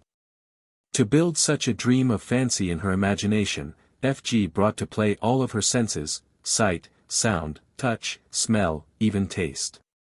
This is her story. Since childhood, I have dreamed of visiting faraway places. The West Indies, particularly, fired my fancy, and I would revel in the feeling of actually being there. Dreams are wonderfully inexpensive, and as an adult I continued to dream my dreams, for I had no money or time to make them come true. Last year I was taken to the hospital in need of surgery. I had heard your teaching and, while recuperating, had decided to intensify my favorite daydream while I had time on my hands. I actually wrote to the Alcoa steamship line asking for free travel folders and pored over them, hour after hour, choosing the ship and the stateroom and the 7 ports I desired most to see. I would close my eyes and, in my imagination, would walk up the gangplank of that ship and feel the movement of water as the great liner pushed its way into free ocean. I heard the thud of waves breaking against the sides of the ship, felt the steaming warmth of a tropical sun on my face and smelled and tasted salt in the air as we all sailed through blue waters. For 1 solid week, confined to a hospital bed, I lived the free and happy experience of actually being on that ship. Then, the day before my release from the hospital, I tucked the colored folders away and forgot them. 2 months later, I received a telegram from an advertising agency telling me I had won a contest. I remembered having deposited a contest coupon some months before in a neighborhood supermarket but had completely forgotten the act. I had won first prize and, wonder of wonders, it entitled me to a Caribbean cruise sponsored by the Alcoa steamship line. But the wonder didn't stop there. The very stateroom I had imaginatively lived in and moved about in while confined to a hospital bed had been assigned to me.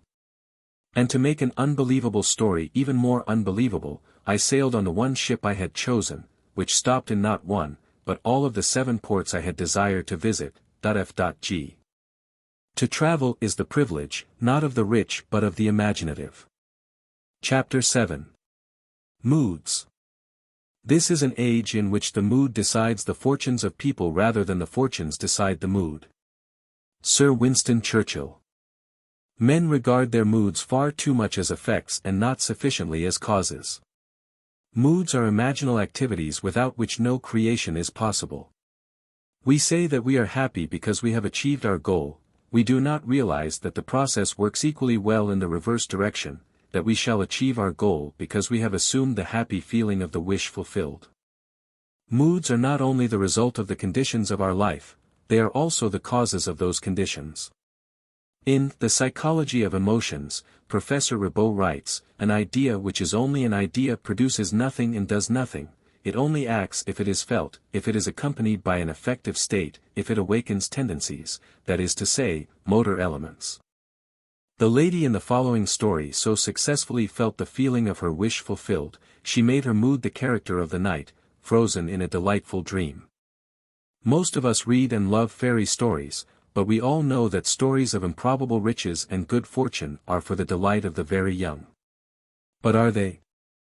I want to tell you of something unbelievably wonderful that happened to me through the power of my imagination, and I am not young in years. We live in an age which believes in neither fable nor magic, and yet everything I could possibly want in my wildest daydreams was given to me by the simple use of what you teach, that imagining creates reality, and that feeling is the secret of imagining. At the time this wonderful thing happened to me I was out of a job and had no family to fall back upon for support. I needed just about everything. To find a decent job I needed a car to look for it, and though I had a car, it was so worn out it was ready to fall apart. I was behind in my rent, I had no proper clothes to seek a job, and today it's no fun for a woman of 55 to apply for a job of any kind. My bank account was almost depleted and there was no friend to whom I could turn. But I had been attending your lectures for almost a year and my desperation forced me to put my imagination to the test. Indeed, I had nothing to lose. It was natural for me, I suppose, to begin by imagining myself having everything I needed. But I needed so many things and in such short order that I found myself exhausted when I finally got through the list, and by that time I was so nervous I could not sleep. One lecture night I heard you tell of an artist who captured the feeling, or word, as you called it, of "Isn't it wonderful," in his personal experience. I began to apply this idea to my case. Instead of thinking of and imagining every article I needed, I tried to capture the feeling that something wonderful was happening to me, not tomorrow, not next week but right now. I would say over and over to myself as I fell asleep, "Isn't it wonderful? Something marvelous is happening to me now." And as I fell asleep I would feel the way I would expect to feel under such circumstances. I repeated that imaginary action and feeling for 2 months, night after night, and one day in early October I met a casual friend I hadn't seen for months who informed me he was about to leave on a trip to New York. I had lived in New York many years ago and we talked of the city a few moments and then parted. I completely forgot the incident. 1 month later, to the day, this man called at my apartment and simply handed me a certified check in my name for $2,500. After I got over the initial shock of seeing my name on a check for so much money, the story that unfolded seemed to me like a dream. It concerned a friend I had not seen nor heard from in more than 25 years. This friend of my past, I now learned, had become extremely wealthy in those 25 years. Our mutual acquaintance who had brought the check to me had met him quite by accident during the trip to New York last month. During their conversation they spoke of me, and for reasons I was not to know, for to this day I have not heard from him personally and have never attempted to contact him, this old friend decided to share a portion of his great wealth with me. For the next 2 years, from the office of his attorney, I received monthly checks so generous in amount they not only covered every necessary requirement of daily living, but left much over for all the lovely things of life, a car, clothes, a spacious apartment, and best of all, no need to earn my daily bread. This past month I received a letter and some legal papers to be signed which provide the continuation of this monthly income for the rest of my natural life, T.K. If the fool would persist in his folly he would become wise. William Blake. Sir Winston calls on us to act on the assumption that we already possess that which we sought, to assume a virtue, if we have it not, William Shakespeare's Hamlet. Is this not the secret of miracles? Thus the man with palsy was told to rise, to take up his bed and walk, to mentally act as if he were healed, and when the actions of his imagination corresponded with the actions which he would physically perform were he healed, he was healed. This is a story about which some may say, it would have happened anyway, but those who read it carefully will find room to wonder. It begins 1 year ago as I left Los Angeles to visit my daughter in San Francisco. Instead of the happy-natured individual she had always been, I found her in deep distress. Not knowing the cause of her anguish and not wishing to ask, I waited until she told me that she was in great financial trouble and must have $3,000 immediately. I am not a poor woman but I didn't have much cash I could put my hands on that quickly. Knowing my daughter, I knew she would not have accepted it anyway. I offered to borrow the money for her, but she refused and instead asked me to help her in my way. She meant using my imagination, for I had often told her of your teaching and some of my words must have struck home. I immediately agreed on this plan with the provision that she would help me help her. We decided on an imaginal scene we could both practice that involved seeing money coming to her from everywhere. We felt money was flooding toward her from every corner, until she was in the middle of a sea of money, but we did this always with the feeling of joy for anyone concerned and we had no thought of means, only happiness for all. The idea seemed to catch fire with her, and I know she was responsible for what happened a few days later. She was certainly transformed back to the happy, confident mood that was natural to her, though there was no evidence of any real money coming in at the time.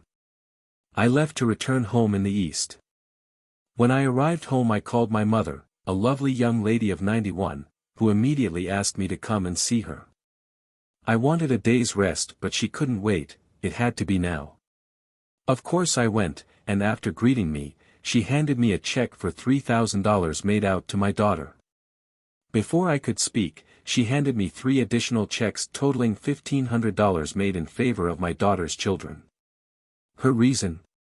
She explained that she had suddenly decided the day before to give what she had in cash to those she loved while she was still here to know of their happiness in receiving it.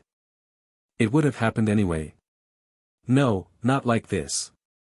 Not within days of my daughter's frantic need, and then her sudden transformation to a mood of joy. I know that her imaginal act caused this wonderful change, bringing not only great joy to the receiver but to the giver as well. P.S. I almost forgot to add that among the checks so lavishly given, was one for me too, for $3,000, M.B. The boundless opportunities opened by recognizing the shift of the focus of imagining are beyond measure. There are no boundaries. The drama of life is an imaginal activity in which we bring to pass by our moods rather than by our physical acts. Moods so ably guide all towards that which they affirm, they may be said to create the circumstances of life and dictate the events. The mood of the wish fulfilled is the high tide which lifts us easily off the bar of the senses where we usually lie stranded. If we are aware of the mood and know this secret of imagining, we may announce that all that our mood affirms will come to pass. The following story is by a mother who succeeded in sustaining a seemingly playful mood with startling results. Surely you've heard the old wives' tale about warts, that, if a wart is bought, it will disappear. I've known this story from childhood, but not until I heard your lectures did I realize the truth hidden in the old tale. My boy, a lad of 10, had many large ugly warts on his legs, causing an irritation which had plagued him for years. I decided that my sudden insight could be used to his advantage. A boy has a lot of faith in his mother as a rule, so I asked him if he would like to be rid of his warts. He quickly said, yes, but he did not want to go to a doctor. I asked him to play a little game with me, that I would pay him a sum of money for each wart. This suited him fine, he said, he didn't see how he could lose. We arrived at a fair price, he thought, and then I said, now, I'm paying you good money for those warts, they no longer belong to you. You never keep property belonging to someone else, so you can no longer keep those warts. They will disappear. It may take a day, 2 days, or a month, but remember that I've bought them and they belong to me. My son was delighted with our game, and the results sound like something read in old musty books on magic. But, believe me, within 10 days the warts began to fade, and, at the end of 1 month every wart on his body had completely disappeared. There is a sequel to this story, for I've bought warts from many people. They, too, thought it great fun and accepted my 5, 7, or 10 cents a wart. In each case the wart disappeared, but really, only one person believes me when I tell him his imagination, alone, took away the warts. That one person is my young son, J.R. Man imagining himself into a mood takes on himself the results of the mood. If he does not imagine himself into the mood, he is ever free of the result. The great Irish mystic, A.E., wrote in The Candle of Vision, I became aware of a swift echo or response to my own moods in circumstance which had seemed hitherto immutable in its indifference. I could prophesy from the uprising of new moods in myself that I, without search, would soon meet people of a certain character, and so I met them. Even inanimate things were under the sway of these affinities. But man need not wait for the uprising of new moods in himself, he can create happy moods at will. Chapter 8. Through the Looking Glass. A man that looks on glass, on it may stay his eye, or if he pleaseth, through it pass, and then the heave NSB. George Herbert. Objects, to be perceived, must first penetrate in some manner our brain, but we are not, because of this, interlocked with our environment. Although normal consciousness is focused on the senses and is usually restricted to them, it is possible for man to pass through his sense fixation into any imaginal structure which he conceives and so fully occupies it that it is more alive and more responsive than that on which his senses stay his eye. If this were not true, man would be an automaton reflecting life, never affecting it. Man, who is all imagination, is not tenant to the brain, but landlord. He need not rest content with the appearance of things, he can go beyond perceptual to conceptual awareness. This ability, to pass through the mechanical reflective structure of the senses, is the most important discovery man can make. It reveals man as a center of imagining with powers of intervention which enable him to alter the course of observed events, moving from success to success through a series of mental transformations in himself. Attention, the spearhead of imagining, may be either attracted from without as his senses stay his eye, or directed from within, if he pleases, and through the senses pass into the wish fulfilled. To move from perceptual awareness, or things as they seem, to conceptual awareness, or things as they ought to be, we imagine as vivid and as lifelike a representation as possible of what we would see, hear, and do, were we physically present, and physically experiencing things as they ought to be and imaginatively participate in that scene. The following story tells of one who went through the glass and broke the chains that bound her. 2 years ago I was taken to the hospital with a serious blood clot condition which apparently had affected the entire vascular system, causing hardening of arteries and arthritis. A nerve in my head was damaged and my thyroid enlarged. Doctors could not agree on the cause of this condition, and all their treatments were completely ineffective. I was forced to give up my every enjoyable activity and remain in bed most of the time. My body, from hips to toes, felt as though it was encased and bound by tight wires, and I couldn't put my feet on the floor without wearing heavy hip-length elastic stockings. I knew something of your teaching and tried very hard to apply what I had heard, but as my condition grew worse and I could no longer attend any of your lectures, my despondency grew deeper. One day a friend sent me a postcard picturing the scene of a lovely beach by the ocean. The picture was so beautiful, I looked at it and began to remember past summer days at the seashore with my parents. For a moment, the postcard picture seemed to become animated, and flooding memories of myself running free on the beach filled my mind. I felt the impact of my bare feet against the hard wet sand, I felt the icy water running over my toes and heard the crash of waves breaking on shore. This imaginal activity was so satisfying to me as I lay in bed that I continued to imagine this wonderful scene, day after day, for about 1 week. One morning, I moved from my bed to a couch and had started to sit up when I was seized with such an excruciating pain my entire body became paralyzed. I could neither sit up nor lie down. This terrible pain lasted for more than a full minute, but when it stopped, I was free.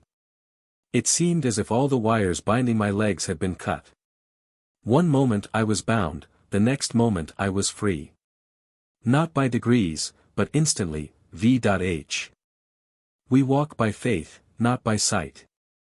2 Corinthians 5 verse 7. When we walk by sight, we know our way by objects which our eyes see.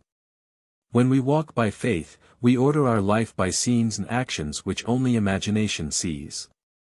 Man perceives by the eye of imagination or by sense. But two mental attitudes to perception are possible: the creative imaginative effort which meets with an imaginative response, or the unimaginative staying of the eye which merely reflects. Man has within him the principle of life and the principle of death. One is the imagination building its imaginal structures out of the generous dreams of fancy. The other is the imagination building its imaginal structures from images reflected by the chill wind of fact. One creates. The other perpetuates. Man must adopt either the way of faith or the way of sight. To the extent that man builds from dreams of fancy, he is alive, and, therefore, the development of the faculty to pass through the reflective glass of the senses is an increase of life. It follows that restricting the imagination by staying the eye on the reflective glass of the senses is a reduction of life. The specious surface of fact reflects rather than discloses, deflecting the eye of imagination from the truth that sets man free, John 8 verse 32. The eye of imagination, if not deflected, looks on what ought to be there, not what is. However familiar the scene on which sight rests, the eye of imagination could gaze on one never before witnessed. It is this eye of imagination, and only this, that can free us from the sense fixation of outer things which completely dominates our ordinary existence and keeps us looking on the reflective glass of facts. It is possible to pass from thinking of to thinking from, but the crucial matter is thinking from, i.e., experiencing the state, for that experience means unification, whereas in thinking of there is always subject and object, the thinking individual and the thing thought of. Self-abandonment. That is the secret. We have to abandon ourselves to the state, in our love for the state, and in so doing live the life of the state and no more our present state. Imagination seizes upon the life of the state and gives itself to the expression of the life of that state. Faith plus love is self-commission. We can't commit ourselves to what we do not love. Never would you have made anything if you had not loved it. For you love all the things that are, and despise nothing which you have made, for never would you have made anything, if you hated it. Book of Wisdom 11:24. And to make the state alive, one must become it. I live, yet not I, God lives in me, and the life I now live in the flesh, I live by the faith of God, who loved me and gave himself for me. I am crucified with Christ, nevertheless I live, yet not I, but Christ lives in me, and the life which I now live in the flesh I live by the faith of the Son of God, who loved me, and gave himself for me. Galatians 2 verse 20. God loved man, his created, and became man in faith that this act of self-commission would transform the created into the creative. We must be imitators of God as dear children, Ephesians 5 verse 1, and commit ourselves to what we love, as God who loved us committed himself to us. We must be the state to experience the state. The center of conscious imagining can be shifted, and what are now mere wishes, imaginal activities keyed low, brought into penetrative focus and entered. Entrance commits us to the state. The possibilities of such shifting of the center of imagining are startling. The activities concerned are psychical throughout. The shifting of the center of imagining is not brought about by spatial travel but by a change in what we are aware of. The boundary of the world of sense is a subjective barrier. So long as the senses take notice, the eye of imagination is deflected from the truth. We do not get far unless we let go. This lady let go with immediate and miraculous results. Thank you for the golden key. It has released my brother from the hospital, from pain and probable death, for he was facing a fourth major operation with little hope of recovery. I was very concerned in attempting to use what I had learned about my imagination. I first asked myself what my brother truly desired. Does he want to continue in this body, or does he desire to be free of it? The question revolved itself over and over in my mind, and suddenly I felt that he would like to continue remodeling his kitchen, which he had been contemplating before his confinement in the hospital. I knew my question had been answered, so I began to imagine from that point. Attempting to see my brother in the busy activity of remodeling, I suddenly found myself gripping the back of a kitchen chair I had used many times when something happened. Then suddenly I found myself standing beside my brother's bed in the hospital. This was the last place I would have wanted to be, physically or mentally, but there I was, and my brother's hand reached up and clasped my hand tightly as I heard him say, "I knew you would come, Joe."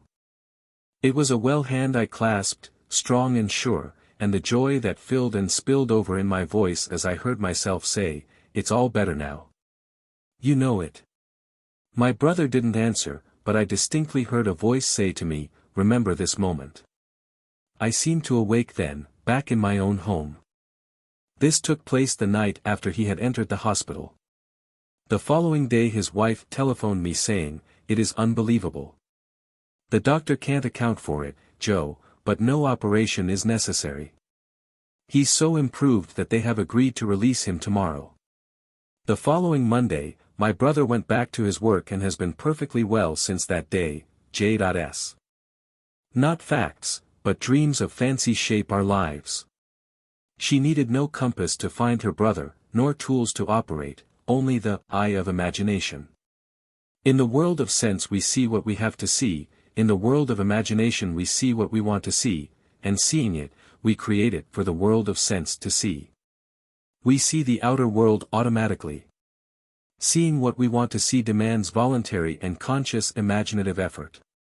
Our future is our own imaginal activity in its creative march.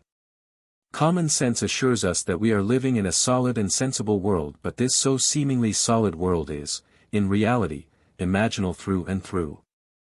The following story proves that it is possible for an individual to transfer the center of imagining to some greater or lesser degree to a distant area, and not only do so without moving physically, but to be visible to others who are present at that point in space-time.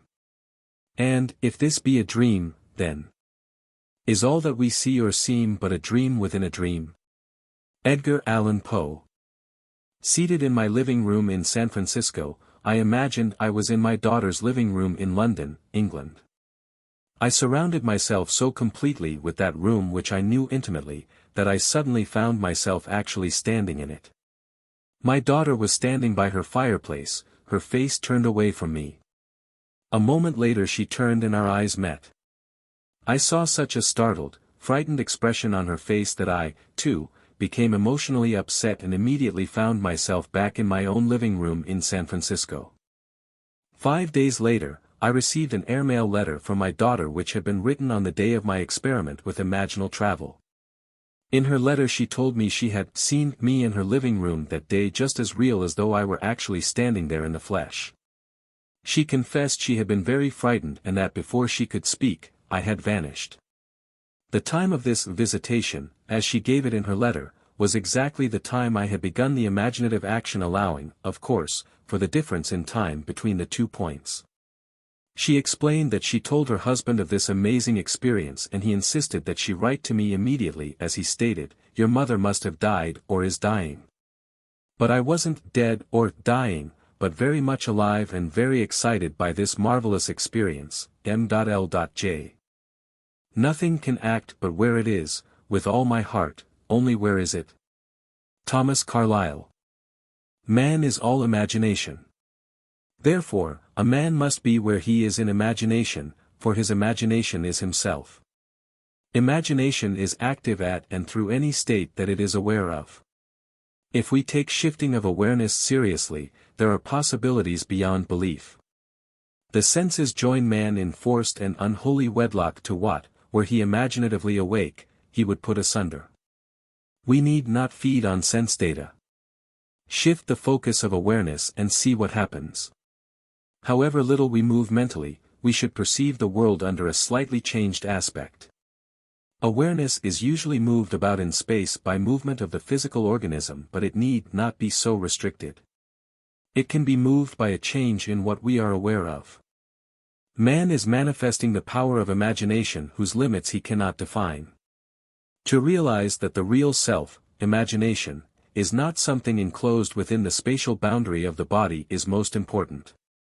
The foregoing story proves that when we meet a person in the flesh, that his real self need not be present in space where his body is. It also shows that sense perception can be thrown into operation outside of the normal physical means, and that the sense data produced is of the same kind as those which occur in normal perception. The idea in the mother's mind which started the whole process going was the very definite idea of being in the place where her daughter lived. And if the mother really were in that place, and if the daughter were present, then she would have to be perceptible to her daughter. We can only hope to understand this experience in imaginal, and not in mechanical or materialistic terms. The mother imagined elsewhere as being here. London was just as here to her daughter living there as San Francisco was here to the mother living there. It hardly ever crosses our minds that this world might be different in essence from what common sense tells us it so obviously is. Blake writes, "I question not my corporeal or vegetative eye any more than I would question a window concerning a sight. I look through it and not with it." This looking through the eye not only shifts consciousness to other parts of this world, but to other worlds as well. Astronomers must wish they knew more of this looking through the eye, this mental traveling that mystics practice so easily. I traveled through a land of men and women too, and heard and saw such dreadful things as cold earth wanderers never knew. William Blake, The Mental Traveler. Mental traveling has been practiced by awakened men and women since the earliest days. Paul states, "I know a man in Christ who 14 years ago was caught up to the third heaven, whether in the body or out of the body I do not know, God knows." Corinthians 12. Paul is telling us that he is that man and that he traveled by the power of imagination or Christ. In his next letter to the Corinthians, he writes, "Test yourselves. Do you not realize that Jesus Christ is in you?" Corinthians 13. We need not be dead in order to enjoy spiritual privileges. Man is all imagination and God is man. Test yourselves as this mother did. Sir Arthur Eddington said that all we have a right to say of the external world is that it is a shared experience. Things are more or less real according to the extent to which they are capable of being shared with others or with ourselves at another time. But there is no hard and fast line.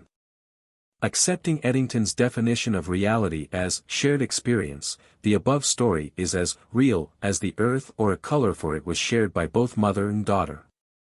The range of imagining is such that I must confess that I do not know what limits, if any, there are to its ability to create reality. All these stories show us one thing, that an imaginal activity implying the wish fulfilled must start in the imagination apart from the evidence of the senses in that journey that leads to the realization of desire. Chapter 9. Enter into. If the spectator would enter into these images in his imagination, approaching them on the fiery chariot of his contemplative thought, if he could make a friend and companion of one of these images of wonder, which always entreats him to leave mortal things, as he must know, then would he arise from his grave, then would he meet the Lord in the air, and then he would be happy. Blake. Imagination, it seems, will do nothing that we wish until we enter into the image of the wish fulfilled. Does not this entering into the image of the wish fulfilled resemble Blake's void outside of existence, which if entered into englobes itself and becomes a womb? Is this not the true interpretation of the mythical story of Adam and Eve? Man and his emanation. Are not man's dreams of fancy his emanation, his Eve in whom he plants himself in all her nerves, just as a husbandman his mold, and she becomes his dwelling place and garden fruitful 70-fold?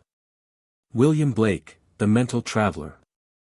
The secret of creation is the secret of imagining, first, desiring and then assuming the feeling of the wish fulfilled until the dream of fancy, the void outside existence, is entered and englobes itself and becomes a womb, a dwelling place and garden fruitful 70-fold. Note well that Blake urges us to enter into these images. This entering into the image makes it englobe itself and become a womb. Man, by entering a state, impregnates it and causes it to create what the union implies. Blake tells us that these images are shadowy to those who dwell not in them, mere possibilities, but to those who enter into them they seem the only substances. On my way to the West Coast, I stopped in Chicago to spend the day with friends. My host was recovering from a severe illness and his doctor advised him to move to a one-story house. Acting upon the doctor's advice, he had purchased a one-story house suited to his needs, but he now was confronted with the fact that there seemed to be no buyer for his large three-story home. When I arrived, he was very discouraged. In trying to explain the law of constructive imagining to my host and his wife, I told them the story of a very prominent New York woman who had come to see me concerning the rental of her apartment. She maintained a lovely city apartment and a country home, but it was absolutely essential that she rent her apartment if she and her family were to spend the summer at their country home. In previous years, the apartment had been rented without any difficulty early in the spring, but at the time she came to see me, the season for summer sublets was seemingly over. Although the apartment had been in the hands of good real estate agents, no one had seemed interested in renting it. I told her what to do in her imagination. She did it and, in less than 24 hours, her apartment was rented.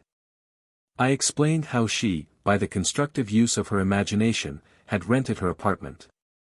At my suggestion, before she went to sleep that night in her apartment in the city, she imagined she was lying in her bed in her country home. In her imagination, she viewed the world from the country house rather than from the city apartment. She smelled the fresh country air. She made this so real that she actually drifted off to sleep feeling that she was in the country. That was on a Thursday night. At 9 o'clock the following Saturday morning, she phoned me from her country home and told me that on Friday a highly desirable tenant, who met all of her requirements, not only rented her apartment, but rented it on the one condition that he could move in that very day. I suggested to my friends that they build an imaginal structure as this woman had done, and that was to sleep, imagining they were physically present in their new home, feeling they had sold their old home. I explained to them the wide difference between thinking of the image of their new house, and thinking from the image of their new house. Thinking of it is a confession they are not in it, thinking from it is proof that they are in it. Entering into the image would give substance to the image. Their physical occupancy of the new house would follow automatically.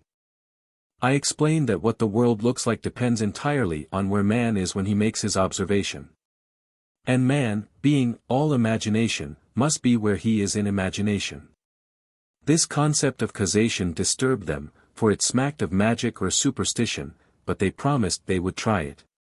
I left that night for California, and the following evening the conductor on the train in which I was traveling handed me a telegram.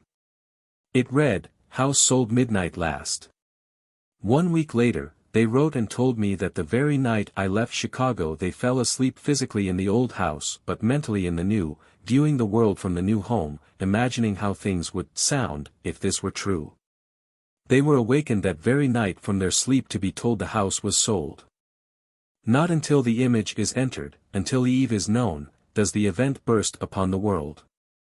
The wish fulfilled must be conceived in the imagination of man before the event can evolve out of what Blake calls the void.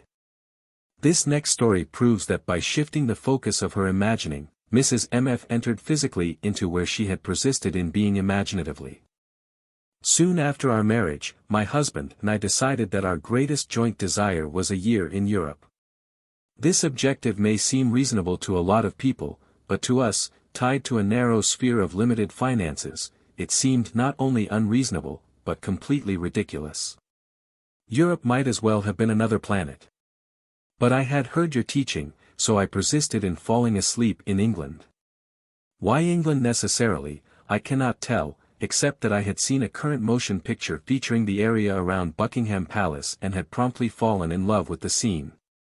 All I did in my imagination was to stand quietly outside the great iron gates and feel the cold metal bars gripped tightly in my hands as I viewed the palace. For many, many nights I felt an intense joy at being there and fell asleep in this happy state. Soon after, my husband met a stranger at a party who, within 1 month, was instrumental in securing a teaching fellowship for him at a great university. Imagine my excitement when I heard the university was in England. Tied to a narrow sphere. Within another month, we were crossing the Atlantic and our supposedly insurmountable difficulties melted as though they never existed. We had our year in Europe, one of the happiest years of my life, M.F. What the world looks like depends entirely on where man is when he makes his observations. And man, being all imagination, must be where he is in imagination. The stone which the builders rejected has become the chief cornerstone. Psalm 118 verse 22. That stone is imagining. I acquaint you with this secret and leave you to act or react. This is the famous stone that turneth all to gold, for that which God doth touch and own cannot for less be told. George Herbert. My home is old but it is mine. I wanted the exterior painted and the interior redecorated, yet I had no money to accomplish either objective. You told us to live as though our desire is already a reality, and this I began to do, imagining my old house with a brand new coat of paint, new furnishings, new decoration, and all the trimmings. I walked, in my imagination, through the newly decorated rooms. I walked around the outside admiring the fresh paint, and, at the end of my imaginal act, I handed the contractor a check for payment in full.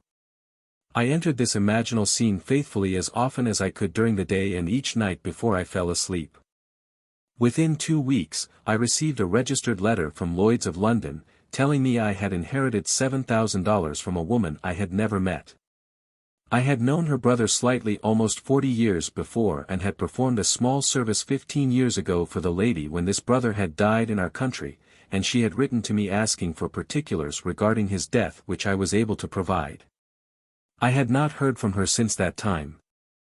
Now, here was the check for $7,000, more than enough to cover the cost of my house restoration, plus many, many other things I desired, e.c.a. He who does not imagine in stronger and better lineaments, and in stronger and better light than his perishing and mortal eye can see, does not imagine at all. Blake. Unless the individual imagines himself, someone else, or somewhere else, the present conditions and circumstances of his life will continue in being and his problems recur, for all events renew themselves from his constant images. By him they were made, by him they continue in being, and by him they can cease to be. The secret of causation is in the assembled imagery, but a word of warning, the assemblage must have meaning, it must imply something or it will not form the creative activity, the word. Chapter 10. Things which do not appear. What is seen was made out of things which do not appear. Hebrews 11 verse 3. Human history, with its forms of governments, its revolutions, its wars, and in fact the rise and fall of nations, could be written in terms of the rise and fall of ideas implanted in the minds of men. Herbert Hoover. The secret of imagining is the greatest of all problems, to the solution of which the mystic aspires. Supreme power, supreme wisdom, supreme delight lie in the far-off solution of this mystery. Douglas Fawcett. To refuse to recognize the creative power of man's invisible, imaginal activity, is too great to be argued with. Man, through his imaginal activity, literally, calls into existence the things that do not exist. By man's imaginal activity, all things are made, and without such activity, was not anything made that was made, John 1 verse 3. Such causal activity could be defined as, an imaginal assemblage of images, which occurring, some physical event invariably takes place. It is for us to assemble the images of happy outcome and then keep from interfering. The event must not be forced but allowed to happen. If imagination is the only thing that acts, or is, in existing beings of men, as Blake believed, then, we should never be certain that it was not some woman treading in the winepress who began that subtle change in men's minds. William Butler Yeats. This grandmother is daily treading the wine-press for her little grand-daughter. She writes, "This is one of those things that make my family and friends say, we just don't understand it. Kim is 2.5 years old now. I took care of her for a month after she was born and did not see her again until a year ago, and then, only for 2 weeks. However, during this past year, every day I have taken her on my lap, in my imagination, and cuddled her and talked to her. In these imaginal acts, I go over all the wonderful things about Kim. God is growing through me, God is loving through me, etc. At first, I would get the response of a very young child. When I started, God is growing through me, she would reply, me. Now, as I start, she completes the whole sentence. Another thing that has happened is, as the months have passed, as I take her, in my imagination, on my lap, she has grown constantly larger and heavier. Kim hasn't even seen a picture of me in this past year. At the most, I could only be a name to her. Now, sometime each day, her family tells me, she starts talking about me, to no one in particular, just talking. Sometimes it goes on for an hour, or she goes to the phone and pretends to call. In her monologue are such bits as, my DD loves me. My DD always comes to see me every day. Even though I know what I have been doing in my imagination, it has caused me, to wonder much. U.K. All imaginative men and women are forever casting forth enchantments, and all passive men and women, who have no powerful imaginative lives, are continually passing under the spell of their power. There is no form in nature, which is not produced by, and sustained by some imaginal activity. Therefore, any change in the imaginal activity must result in a corresponding change in form. To imagine a substitute image for unwanted or defective content is to create it. If only we persist in our ideal imaginal activity and do not let lesser satisfactions suffice, ours shall be the victory. When I read in Seed Time and Harvest the story of the school teacher who, through her imagination, in daily revision, transformed a delinquent pupil into a lovely girl, I decided to do something about a young boy in my husband's school. To tell all the problems involved would take pages, for my husband has never had such a difficult child nor such a trying parent situation. The lad was too young to be expelled, yet the teachers refused to have him in their classes. To make matters worse, the mother and grandmother literally camped on the school grounds making trouble for everyone. I wanted to help the boy, but I also wanted to help my husband. So, nightly, I constructed 2 scenes in my imagination. 1, saw a perfectly normal, happy child. 2, I heard my husband say, I can't believe it, dear, but do you know, R is acting like a normal boy, now, and it is heaven not having those 2 women around. After 2 months of persisting in my imaginal play, night after night, my husband came home and said, it's like heaven around school, not exactly the same words but close enough for me. The grandmother had become involved in something that took her out of town and the mother had to accompany her. At the same time a new teacher had welcomed the challenge of R, and he was progressing wonderfully well into all I imagined for him, G.B. It is useless to hold standards that we do not apply. Unlike Portia, who said, I can easier teach 20 what were good to be done, than be one of the 20 to follow mine own teaching. William Shakespeare, The Merchant of Venice. G.B. followed her own teaching. It is fatally easy to make the acceptance of the imaginal faith a substitute for living by it.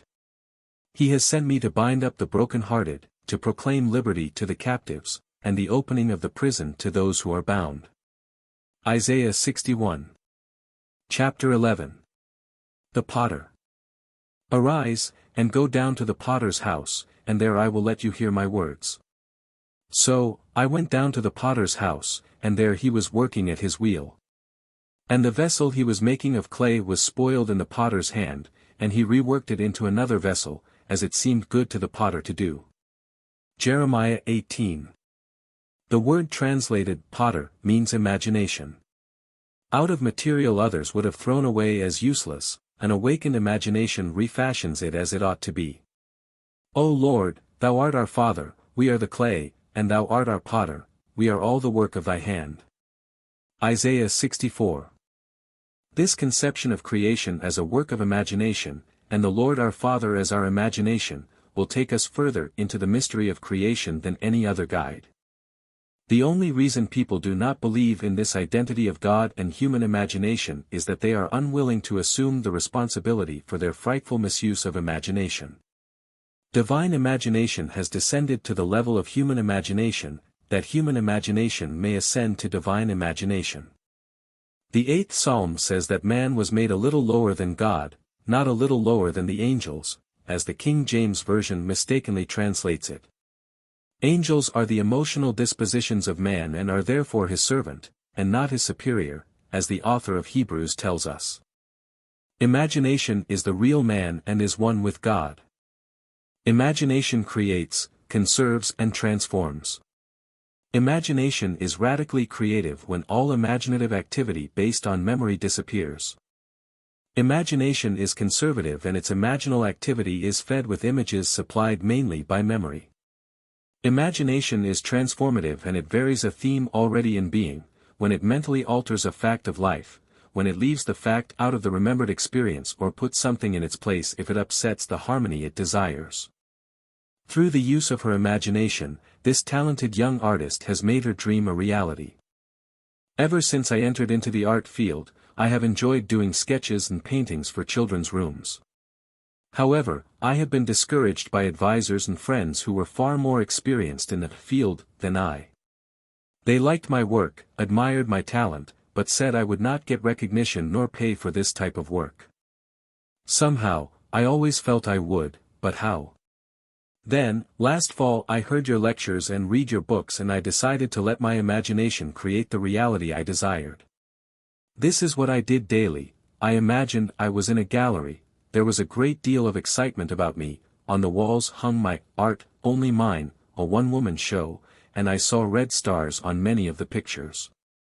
This would indicate that they had been sold. This is what happened. Just before Christmas, I did a mobile for a friend who showed it in turn to a friend of hers who owns an art import shop in Pasadena. He expressed a desire to meet me, so I took a few samples of my work along. When he looked at the very first painting he said he would like to give me a one-woman show in the spring. The night of the opening, April 17th, an interior decorator came and liked and commissioned me to do a collage for a little boy's room, which will appear in the September issue of Good Housekeeping for the 1961 House of the Year. Later, during the showing another decorator came and admired my work so much, he asked if he might arrange for me to meet the right interior decorators and the right owners of galleries who would buy and display my work properly. Incidentally, the show was a financial success for the owner of the gallery, as well as for me.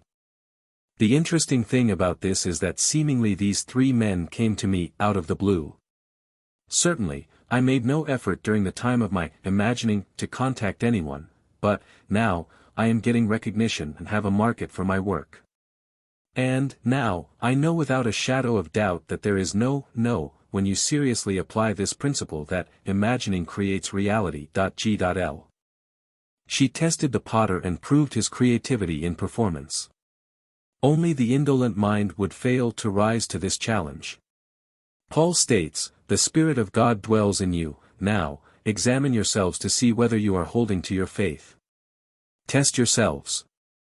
Do you not realize that Jesus Christ is in you? Unless indeed you fail to meet the test. I hope you will find out that we have not failed. If all things were made through him, and without him was not anything made that was made, it should not be difficult for man to test himself to find out who this Creator in himself is. The test will prove to man that his imagination is the one, who gives life to the dead and calls into existence the things that do not exist. The potter's presence in us is inferred from what he does there. We cannot see him there as one, not ourselves. The nature of the potter, Jesus Christ, is to create, and there is no creation without him. Every recorded story in this book is just such a test as Paul asked the Corinthians to make. God really and truly exists in man, in every human being. God wholly becomes us. He is not our virtue but our real selves, our imagination. The following illustrations from the mineral world may help us to see how supreme imagining and human imagining could be one and the same power and yet be vastly different in their creativity. Diamond is the world's hardest mineral. Graphite, used in lead pencils, is one of the softest. Yet both minerals are pure carbon. The vast difference in the properties of the two forms of carbon is believed to be caused by a different arrangement of the carbon atoms. But whether the difference is produced by a different arrangement of the carbon atoms or not, all agree that diamond and graphite are one substance, pure carbon.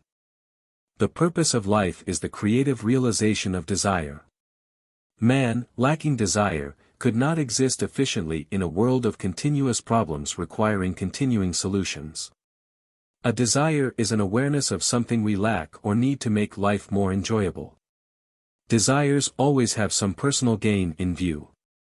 The greater the anticipated gain, the more intense the desire. There is no really unselfish desire. Even when our desire is for another, we are still seeking to gratify desire. To attain our desire we should imagine scenes implying their fulfillment, and enact the scene in our imagination, if only momentarily, with a joy sufficiently felt within its limits to make it natural. It is like a child dressing up and playing queen. We must imagine we are what we would like to be. We must play it in imagination first, not as a spectator, as an actor. This lady imaginatively played queen by being where she wanted to be in her imagination. She was the true actor in this theater. My desire was to attend a matinee performance of a famous pantomimist currently playing in one of the largest theaters of our city. Because of the intimate nature of this art, I wanted to sit in the orchestra, but I didn't have even the price of a balcony ticket. The night I determined to have this pleasure for myself, in my imagination, I fell asleep watching the wondrous performer. In my imaginal act I sat in an orchestra center seat, heard the applause as the curtain rose and the artist came on stage, and I actually felt the intense excitement of this experience. The next day, the day of the matinee performance, my financial condition had not changed. I had exactly $1.37 in my purse. I knew I must use the dollar to buy gas for my car, which would leave me with 37 cents, but I also knew I had faithfully slept in the feeling of being at that performance, so I dressed myself for the theater. While changing articles from one purse to another, I found a dollar bill and 45 cents in change hidden in the pocket of my seldom used opera purse. I grinned to myself, realizing that gasoline money had been given to me, so would the balance of my theater ticket be given to me. Gaily I finished dressing and left for the theater. Standing before the ticket window, my confidence dwindled as I gazed at the prices and saw $3.75 for orchestra seats. With a feeling of dismay I turned away quickly and walked across the street to a cafe for a cup of tea. I had spent 16 cents on my tea before I remembered seeing the price of balcony seats on the ticket window list. Hurriedly, I counted my change and found I had $1.66 left. Running back to the theater, I bought the cheapest seat available, which cost $1.55. With 1 dime left in my purse, I went through the entrance and the usher tore my ticket in half, saying, "Upstairs, left, please."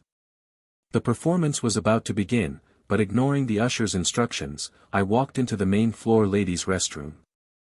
Still determined to sit in the orchestra section, I sat down, closed my eyes and kept my inward sight riveted on the stage from the direction of the orchestra. At that moment, a group of women walked into the restroom, all talking at once, but I heard only one conversation as a woman speaking to her companion, said, "But I waited and waited until the last moment. Then she called and said she couldn't make it. I would have given her ticket away, but it's too late now." Not realizing it, I handed the usher both tickets and he tore them in half before I could stop him. I almost laughed aloud. Getting up, I walked over to this lady and asked if I might use the extra ticket she had, instead of the balcony seat I had bought. She was charming and kindly invited me to join her party. The ticket she handed me was for the orchestra section, center seat, 6 rows from the stage.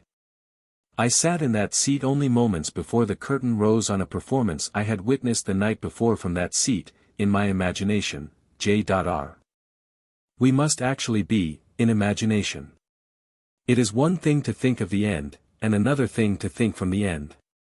To think from the end, to enact the end, is to create reality. The inner actions must correspond to the actions we would physically perform after these things should be. To live wisely, we must be aware of our imaginal activity, and see to it that it is faithfully shaping the end we desire. The world is clay, our imagination is the potter.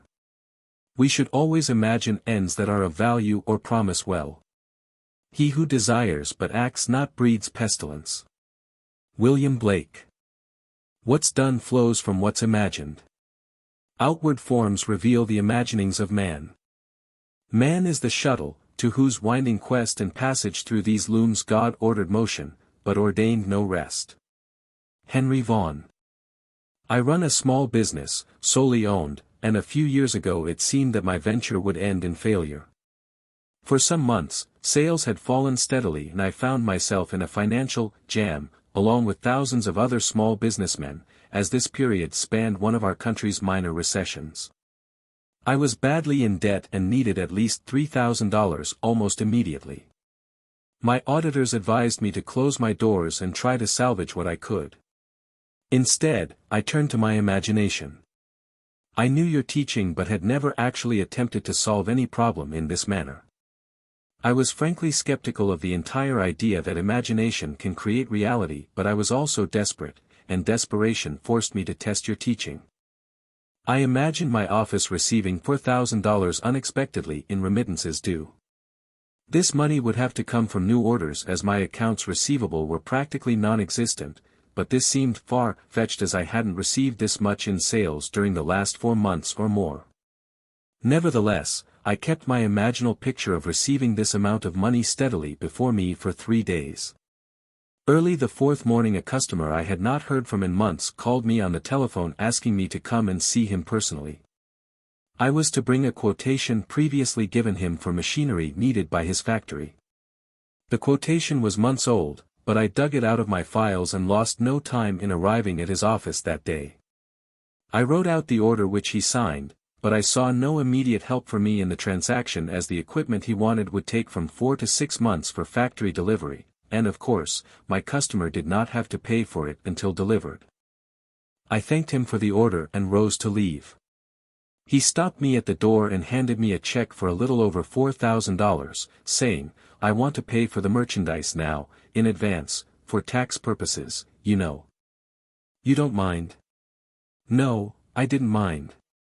I realized what had happened the moment I took that check into my hands. Within 3 days, my imaginal act had done for me what I hadn't been able to do in months of desperate financial shuffling. I know, now, that imagination could have brought $40,000 into my business just as easily as 4,000.L.N.C.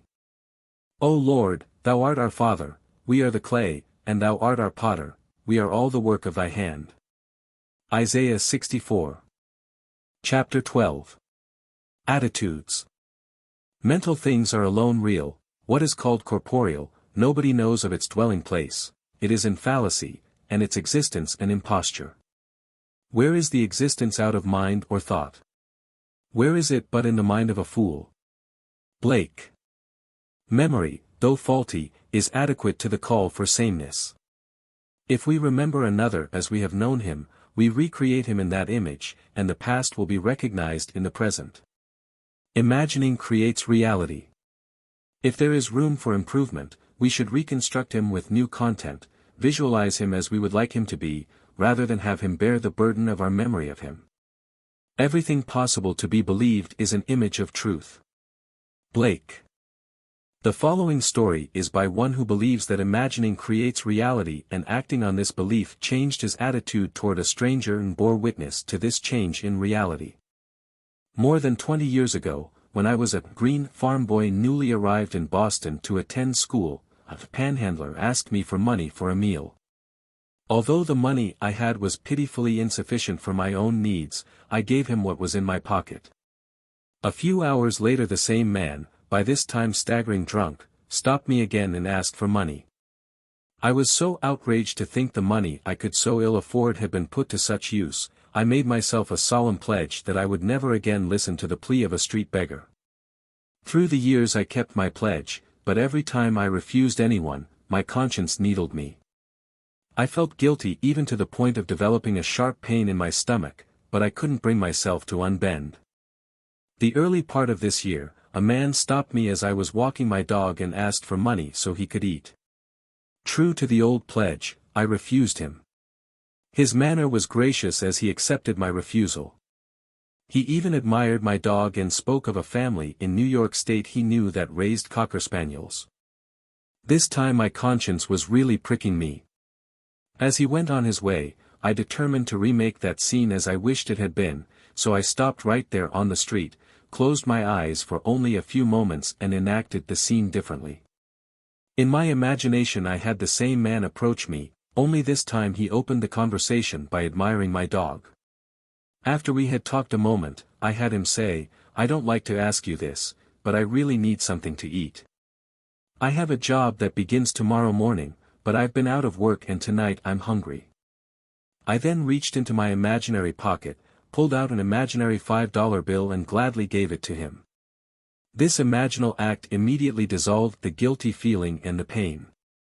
I know from your teaching that an imaginal act is fact, so I knew I could grant anyone what he asked and by faith in the imaginal act, consent to the reality of his having it. For months later as I was again walking my dog, the same man approached me and opened the conversation by admiring my dog. "Here's a beautiful dog," he said. "Young man, I don't suppose you remember me, but a while back I asked you for some money and you very kindly said, no. I say, kindly, because if you had given it to me I would still be asking for money. Instead, I got a job that very next morning, and now I'm on my feet and have some self-respect again." I knew his job was a fact when I imagined it that night some 4 months before, but I won't deny there was immense satisfaction in having him appear in the flesh to confirm it. F.B. I have no silver and gold, but I give you what I have. None is to be discarded, all must be saved, and our imagination reshaping memory is the process whereby this salvation is brought to pass. To condemn the man for having lost his way is to punish the already punished. Oh, whom should I pity if I pity not the sinner who is gone astray? William Blake, Jerusalem. Not what the man was, but what he may become should be our imaginal activity. Don't you remember Sweet Alice, Ben Bolt, Sweet Alice whose hair was so brown, who wept with delight when you gave her a smile, and trembled with fear at your frown? George du Maurier. If we imagine no worse of him than he of himself, he would pass as excellent. It's not the man at his best, but the imaginist exercising the spirit of forgiveness that performs the miracle. Imagining with new content transformed both the man who asked and the man who gave. Imagining has not yet had its due in the systems either of moralists or educators. When it does, there will be the opening of the prison to those who are bound. Nothing has existence for us save through the memory we have of it, therefore we should remember it not as it was, unless of course, it was altogether desirable, but as we desire it to be. Inasmuch as imagining is creative, our memory of another either furthers or hinders him, and makes his upward or downward way easier and swifter. There is no coal of character so dead that it will not glow and flame if but slightly turned. The following story shows that imagining can make rings, and husbands, and move people, to China. My husband, child of a broken home and raised by beloved grandparents, was never close to his mother, nor she to him. A woman of 63 and a divorcee for 32 of those years, she was lonely and embittered, and my relationship with her was strained as I attempted to stay in the middle. By her own admission, her great desire was to remarry for companionship, but she believed this to be impossible at her age. My husband would often state to me that he hoped she would remarry and, as he fervently put it, perhaps live way out of town. I had the same wish and, as I put it, perhaps move to China. Being wary of my personal motive for this wish, I knew I must change my feeling toward her in my imaginal drama and at the same time give her what she wanted. I began by seeing her in my imagination as a completely changed personality. A happy, joyous woman, secure and contented in a new relationship. Every time I thought of her, I would see her mentally as a new woman. About 3 weeks later, she came to our house for a visit bringing a friend she had met many months previously. The man had recently become a widower, he was her age, secure financially and had grown children and grandchildren. We liked him and I was excited because it was obvious they liked each other. But my husband still thought it was impossible. I didn't. From that day on, every time her image rose in my mind, saw her extending her left hand toward me, and I admired the ring on her finger. 1 month later, she and her friend came to visit us and as I walked forward to greet them, she proudly extended her left hand. The ring was on her finger. 2 weeks later, she was married, and we haven't seen her since. She lives in a brand new home way out of town, and as her new husband dislikes the long drive to our house, she might as well have moved to China. J.B. There is a wide difference between the will to resist an activity and the decision to change it. He who changes an activity acts, whereas he who resists an activity, reacts. One creates, the other perpetuates. Nothing is real beyond the imaginative patterns we make of it. Memory, no less than desire, resembles a daydream. Why make it a daymare? Man can forgive only if he treats memory as a daydream, and shapes it to his heart's desire. R.K. learned that we may rob others of their abilities by our attitudes toward them.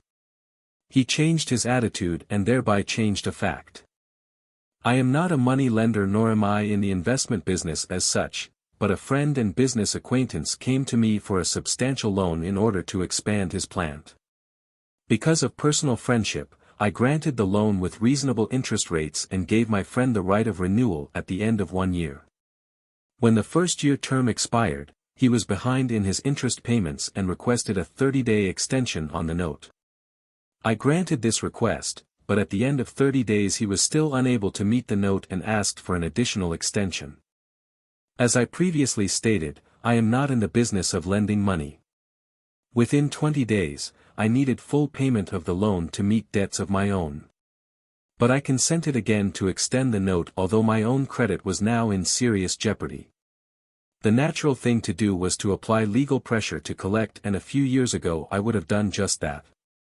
Instead, I remembered your warning not to rob others of their ability, and I realized that I had been robbing my friend of his ability to pay what he owed.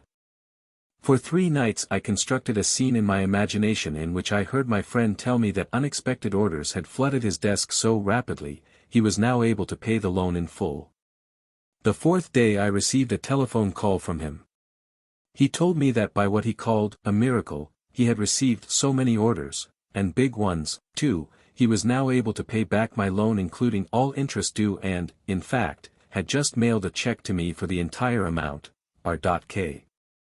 There is nothing more fundamental to the secret of imagining than the distinction between imagining and the state imagined. Mental things are alone real. Everything possible to be believed is an image of truth. William Blake. Chapter 13. All trivia. General knowledge is remote knowledge, it is in particulars that wisdom consists. And happiness too. Blake. We must use our imagination to achieve particular ends, even if the ends are all trivia. Because men do not clearly define and imagine particular ends, the results are uncertain, while they might be perfectly certain. To imagine particular ends is to discriminate clearly. How do we distinguish the oak from the beech, the horse from the ox, but by the bounding outline? William Blake, Human Form Divine. Definition asserts the reality of the particular thing against the formless generalizations which flood the mind. Life on earth is a kindergarten for image-making. The bigness or littleness of the object to be created is not in itself important. The great and golden rule of art, as well as of life, said Blake, is this, that the more distinct, sharp and wiry the bounding line, the more perfect the work of art, and the less keen and sharp, the greater is the evidence of weak imitation. What is it that builds a house and plants a garden but the definite and determinate? Leave out this line, and you leave out life itself. The following stories are concerned with the acquiring of seemingly little things, or toys, as I call them, but they are important because of the clear imaginal images that created the toys. The author of the first story is one of whom it is said, she has everything. This is true. She has financial, social and intellectual security. She writes, "As you know, through your teaching and through my practice of that teaching, I have completely changed myself and my life. 2 weeks ago when you spoke of toys, I realized I had never used my imagination for the getting of things, and I decided it would be fun to try it. You told of a young woman who was given a hat by merely wearing that hat in her imagination. The last thing on earth I needed was a hat, but I wanted to test my imagination for this getting of things, so I selected a hat pictured in a fashion magazine. I cut the picture out and stuck it on the mirror of my dressing table. I studied the picture carefully. Then, I shut my eyes, and in my imagination, I put that hat on my head and wore it as I walked out of the house. I did this just once. The following week I met some friends for luncheon and one of them was wearing the hat. We all admired it. The very next day, I received a parcel by special delivery messenger. The hat was in the parcel. The friend who had worn it the day before had sent the hat to me with a note saying she did not particularly care for the hat and didn't know why she had bought it in the first place, but for some reason she thought it would look well on me, and would I please accept it, G.L. Movement from dreams to things is the power driving humanity. We must live wholly on the level of imagination. And it must be consciously and deliberately undertaken. All my life I have loved birds. I enjoy watching them, hearing their chatter, feeding them, and I am particularly fond of the small sparrow. For many months I have fed them crumbs of morning bread, wild bird seed and anything I believed they would eat. And for all those months, I have been frustrated as I watched the larger birds, particularly the pigeons, command the area, gobbling up most of the good seed and leaving the husks for my sparrows. To use my imagination on this problem seemed facetious to me at first, but the more I thought of it, the more interesting the idea became.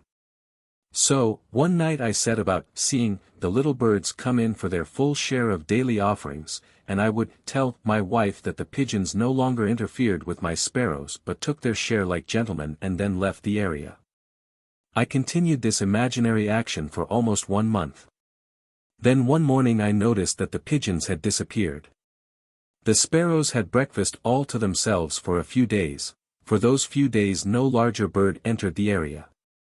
They did return eventually, but to this day they have never again infringed on the area occupied by my sparrows.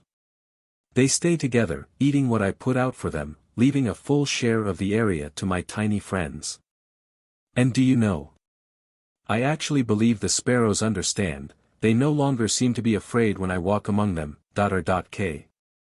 This lady proves that unless our heart is in the task, unless we imagine ourselves right into the feeling of our wish fulfilled, we are not there, for we are all imagination, and must be where, and what we are in imagination.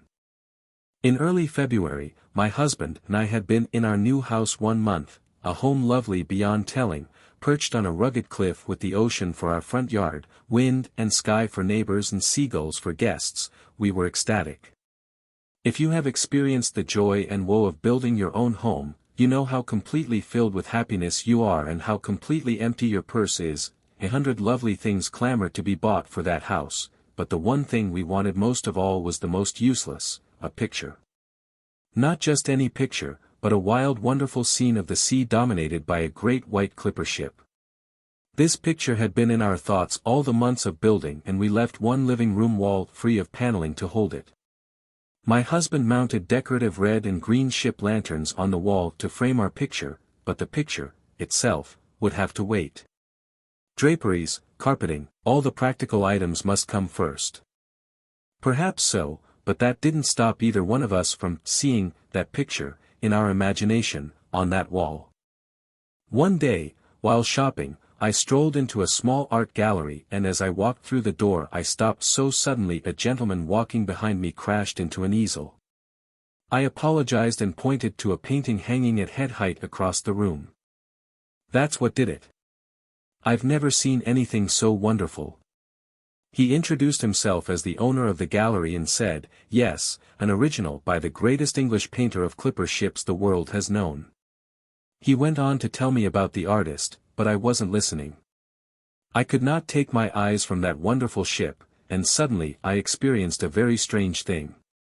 It was only a moment in time, but the art gallery faded and I saw that picture on my wall.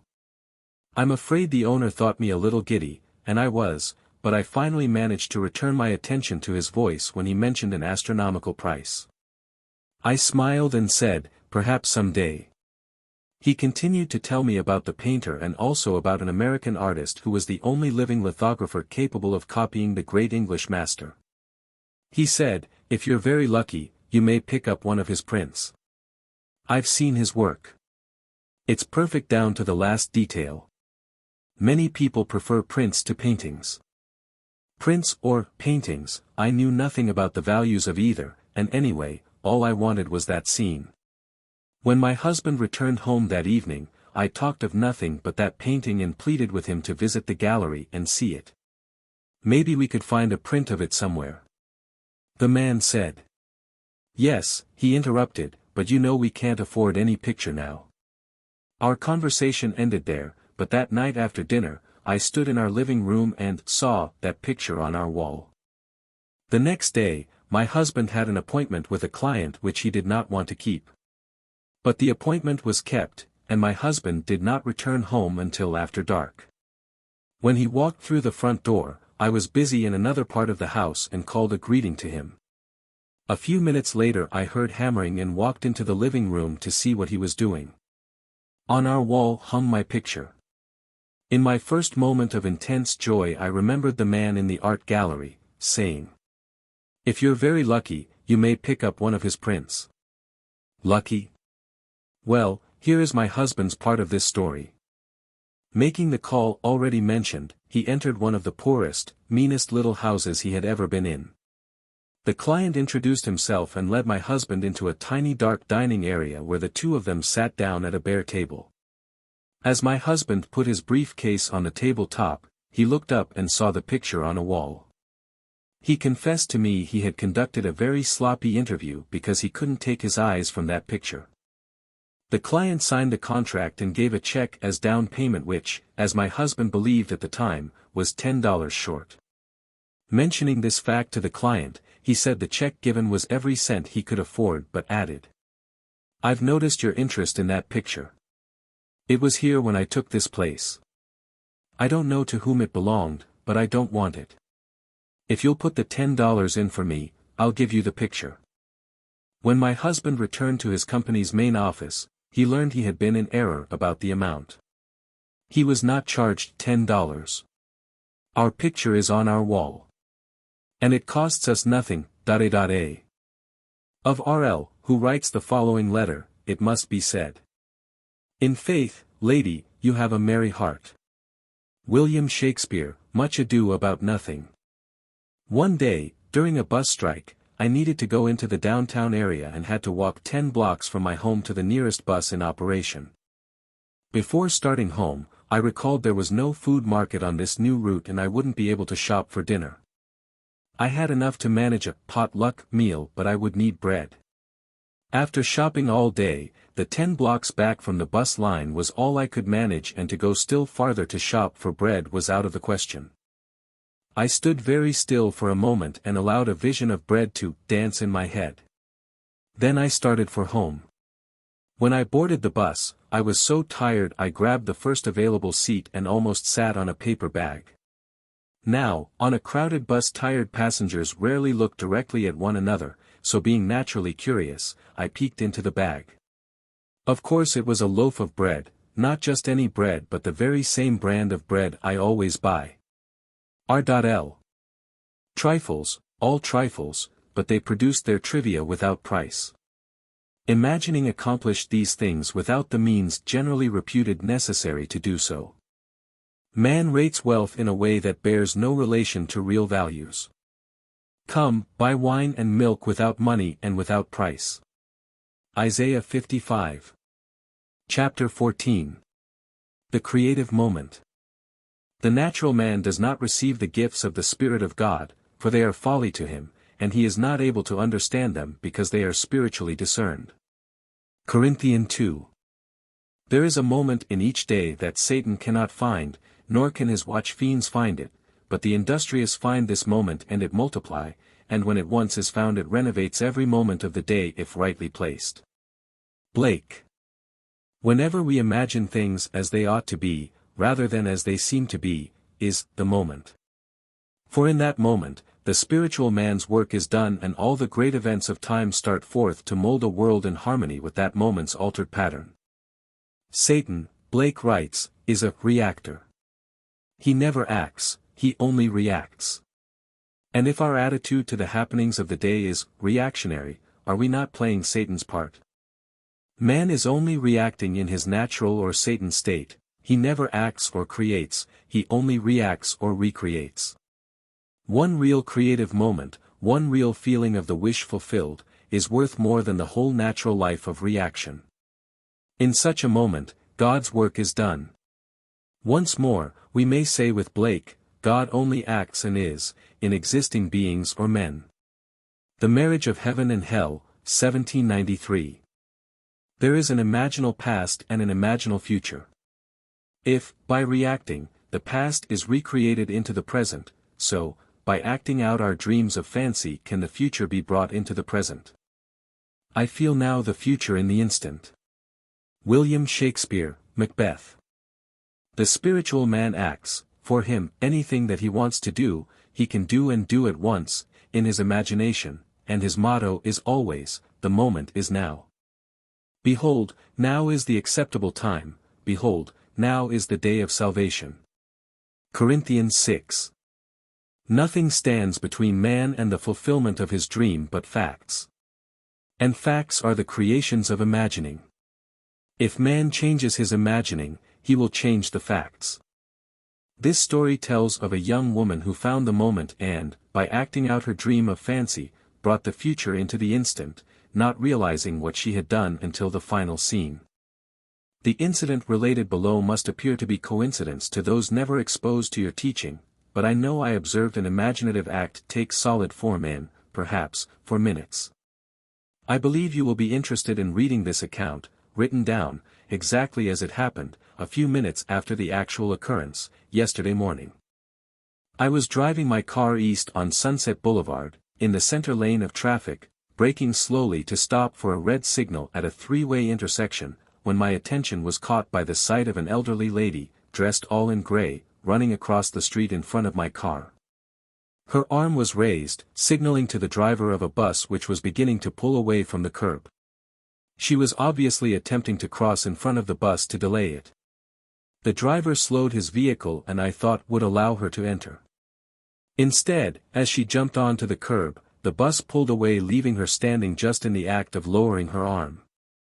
She turned and walked swiftly toward a nearby phone booth. As my signal changed to green and I put my car in motion, I wished I had been behind the bus and had been able to offer her a ride. Her extreme agitation was obvious even from the distance I was away from her. My wish instantly fulfilled itself in a mental drama, and as I drove away, the fancy played itself out in the following scene. I opened the car door and a lady dressed in grey stepped in, smilingly relieved and thanking me profusely. She was out of breath from running and said, "I only have a few blocks to go. I'm meeting friends and I was so afraid they would leave without me when I missed my bus." I left my imaginary lady out a few blocks farther on and she was delighted to observe her friend still waiting for her. She thanked me again and walked away. The entire mental scene was spanned in the time it takes to drive 1 block at a normal rate of speed. The fancy satisfied my feelings regarding the real incident, and I immediately forgot it.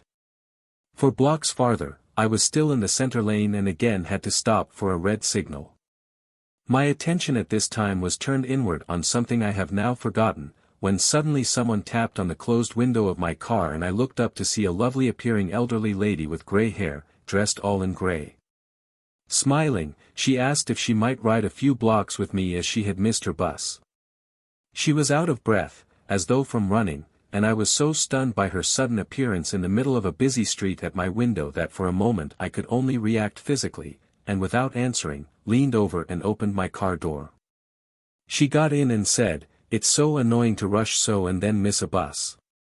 I wouldn't have imposed on you like this, but I'm supposed to meet some friends a few blocks down the street and if I had to walk now, I would miss them." 6 blocks farther on, she exclaimed, "Oh, good. They're still waiting for me." I let her out and she thanked me again and walked away. I'm afraid I drove to my own destination by automatic reflex, for I had fully recognized that I had just observed a waking dream take form in physical action. I recognized what was happening while it was happening. As soon as I could, I wrote down each part of the incident and found a startling consistency between the waking dream and the subsequent reality. Both women were elderly, gracious in manner, dressed all in grey, and out of breath from hurrying to catch a bus and missing it. Both wished to meet friends, who for some reason could not wait for them much longer, and both left my car within the space of a few blocks after successfully completing their contact with their friends. I am amazed, confounded and elated.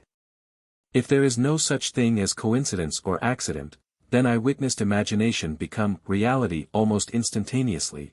J.R.B. There is a moment in each day that Satan cannot find. Nor can his watch fiends find it, but the industrious find this moment and it multiply, and when it once is found it renovates every moment of the day if rightly placed. From the first time I read your search, I have longed to experience a vision. Since you have told us of the promise, this desire has been intensified. I want to tell you of my vision which was a glorious answer to my prayer, but I am sure I would not have had this experience were it not for something that occurred 2 weeks ago. It was necessary for me to park my car some distance from the university building where I was scheduled to conduct my class. As I left my car, I was conscious of the stillness about me. The street was completely deserted, no one was in sight. Suddenly, I heard a most frightful cursing voice. I looked toward the sound and saw a man brandishing a cane, yelling, between vile words, "I'll kill you. I'll kill you." I continued on as he approached me, for at that moment I thought, now I can test what I have professed to believe, if I do believe we are one, the Father, this derelict and I, no harm can come to me. At that moment I had no fear. Instead of seeing a man coming toward me, I felt a light. He stopped yelling, dropped his cane and walked quietly as we passed with less than a foot between us. Having tested my faith at that moment, everything about me had seemed more alive than before, flowers brighter and trees greener. I have had a sense of peace and the oneness of life I had not known before. Last Friday, I drove to our country home. Nothing was unusual about the day or evening. I worked on a manuscript and, not being tired, did not try to fall off to sleep until around 2 the following morning.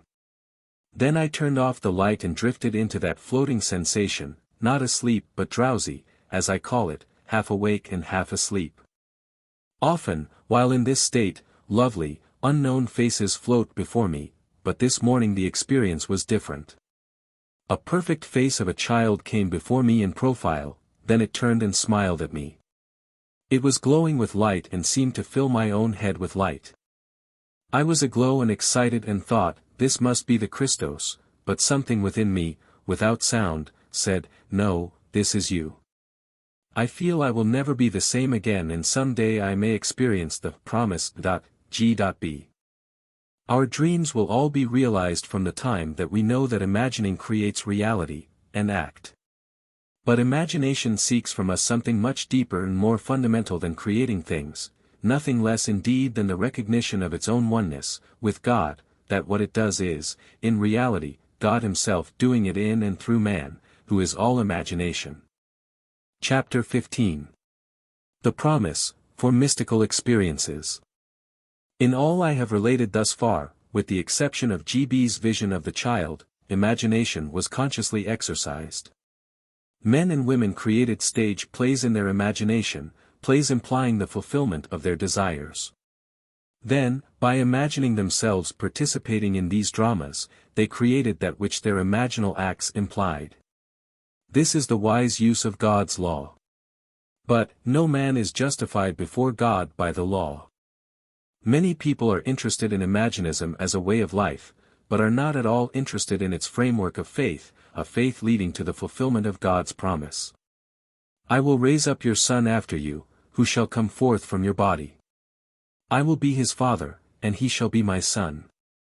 The promise that God will bring forth from our body a son who will be born, not of blood nor of the will of the flesh nor of the will of man, but of God, does not concern them. They want to know God's law, not His promise. However, this miraculous birth has been stated clearly as a must for all mankind from the earliest days of the Christian fellowship. You must be born from above, John 3. My purpose here is to state it again and to state it in such language and with such reference to my own personal mystical experiences that the reader will see that this birth, from above, is far more than a part of a dispensable superstructure, that it is the sole purpose for God's creation. Specifically, my purpose in recording these 4 mystical experiences is to show what Jesus Christ the faithful witness, the firstborn from the dead, was trying to say about this birth from above. How can men preach unless they are sent? Many years ago, I was taken in spirit into a divine society, a society of men in whom God is awake. Though it may seem strange, the gods do truly meet. As I entered this society, the first to greet me was the embodiment of infinite might. His was a power unknown to mortals. I was then taken to meet infinite love. He asked me, what is the greatest thing in the world?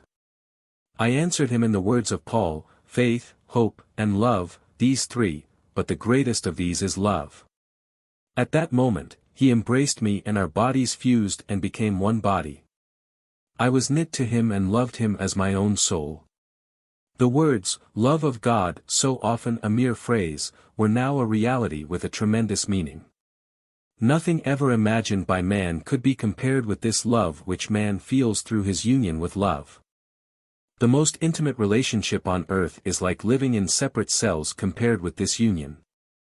While I was in this state of supreme delight, a voice from outer space shouted, down with the blue bloods. At this blast, I found myself standing before the one who had first greeted me, he who embodied infinite might. He looked into my eyes and without the use of words or mouth, I heard what he told me, time to act. I was suddenly whisked out of that divine society and returned to earth. I was tormented by my limitations of understanding, but I knew that on that day the divine society had chosen me as a companion and sent me to preach Christ, God's promise to man. My mystical experiences have brought me to accept literally, the saying that all the world's a stage. And to believe that God plays all the parts. The purpose of the play? To transform man, the created, into God, the Creator. God loved man, His created, and became man in faith that this act of self-commission would transform man, the created, into God, the Creator. The play begins with the crucifixion of God on man, as man, and ends with the resurrection of man, as God. God becomes as we are, that we may be as He is. God becomes man that man may become, first, a living being, and secondly, a life-giving spirit. I have been crucified with Christ. It is no longer I who live, but Christ who lives in me, and the life I now live in the flesh I live by faith in the Son of God, who loved me and gave himself for me. God took upon himself the form of man and became obedient unto death, even death on the cross of man, and is crucified on Golgotha, the skull of man. God himself enters death's door, the human skull, and lies down in the grave of man to make man a living being. God's mercy turned death into sleep. Then began the prodigious and unthinkable metamorphosis of man, the transformation of man into God. No man, unaided by the crucifixion of God, could cross the threshold that admits to conscious life, but now we have union with God in his crucified self. He lives in us as our wonderful human imagination. Man is all imagination, and God is man, and exists in us and we in him. The eternal body of man is the imagination, that is, God, himself, Blake. When he rises in us, we will be like him and he will be like us. Then all impossibilities will dissolve in us at that touch of exaltation which his rising in us will impart to our nature. Here is the secret of the world: God died to give man life and to set man free, for however clearly God is aware of his creation, it does not follow that man, imaginatively created, is aware of God. To work this miracle, God had to die, then rise again as man, and none has ever expressed it so clearly as William Blake.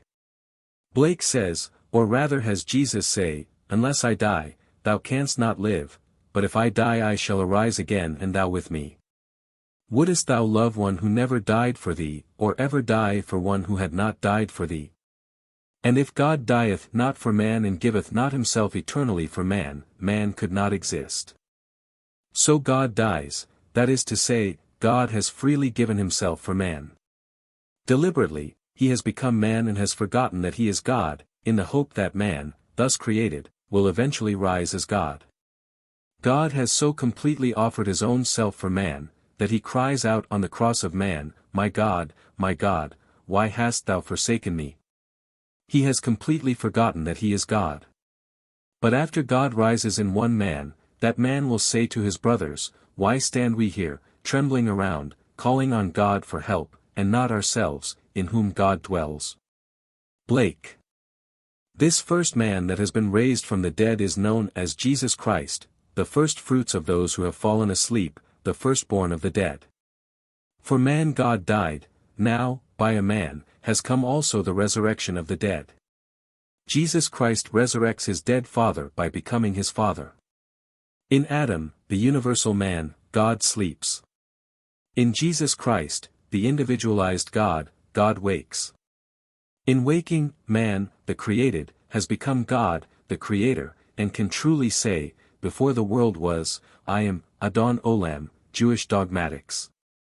Just as God in his love for man so completely identified himself with man that he forgot that he was God, so man in his love for God must so completely identify himself with God that he lives the life of God, that is, imaginatively. God's play which transforms man into God is revealed to us in the Bible. It is completely consistent in imagery and symbolism. The New Testament is hid in the Old Testament, and the Old is manifested in the New. The Bible is a vision of God's law and his promise. It was never intended to teach history but rather to lead man in faith through the furnaces of affliction to the fulfillment of God's promise, to rouse man from this profound sleep and awaken him as God. Its characters live not in the past but in an imaginative eternity. They are personifications of the eternal spiritual states of the soul. They mark man's journey through eternal death and his awakening to eternal life. The Old Testament tells us of God's promise. The New Testament tells us not how this promise was fulfilled, but how it is fulfilled. The central theme of the Bible is the direct, individual, mystical experience of the birth of the child, that child of whom the prophet spoke. To us a child is born, to us a son is given, and the government will be upon his shoulder, and his name will be called, Wonderful Counselor, Mighty God, Everlasting Father, Prince of Peace. Of the increase of his government and of peace, there will be no end. When the child is revealed to us we see it, we experience it, and the response to this revelation can be stated in the words of Job, "I have heard of thee by the hearing of the ear, but now my eye sees thee." The story of the Incarnation is not fable, allegory, or some carefully contrived fiction to enslave the minds of men, but mystical fact. It is a personal mystical experience of the birth of oneself out of one's own skull, symbolized in the birth of a child, wrapped in swaddling clothes and lying on the floor. There is a distinction between hearing of this birth of a child from one's own skull, a birth which no scientist or historian could ever possibly explain, and actually experiencing the birth, holding in your own hands and seeing with your own eyes this miraculous child, a child born from above out of your own skull, a birth contrary to all the laws of nature. The question as it is posed in the Old Testament, ask now, and see, can a male bear a child? Why then do I see every man with his hands delivering himself like a woman in labor? Why has every face turned pale? J. 30:6. The Hebrew word shallots, mistranslated loins, means, to draw out, to deliver, to withdraw self. The drawing of oneself out of one's own skull was exactly what the prophet foresaw as the necessary birth from above, a birth giving man entrance into the kingdom of God and reflective perception on the highest levels of being. Throughout the ages, deep calls to deep, rouse thyself. Why sleepest thou, O Lord? Awake. The event, as it is recorded in the Gospels, actually takes place in man. But of that day or that hour when the time will come for the individual to be delivered, no one knows but the Father.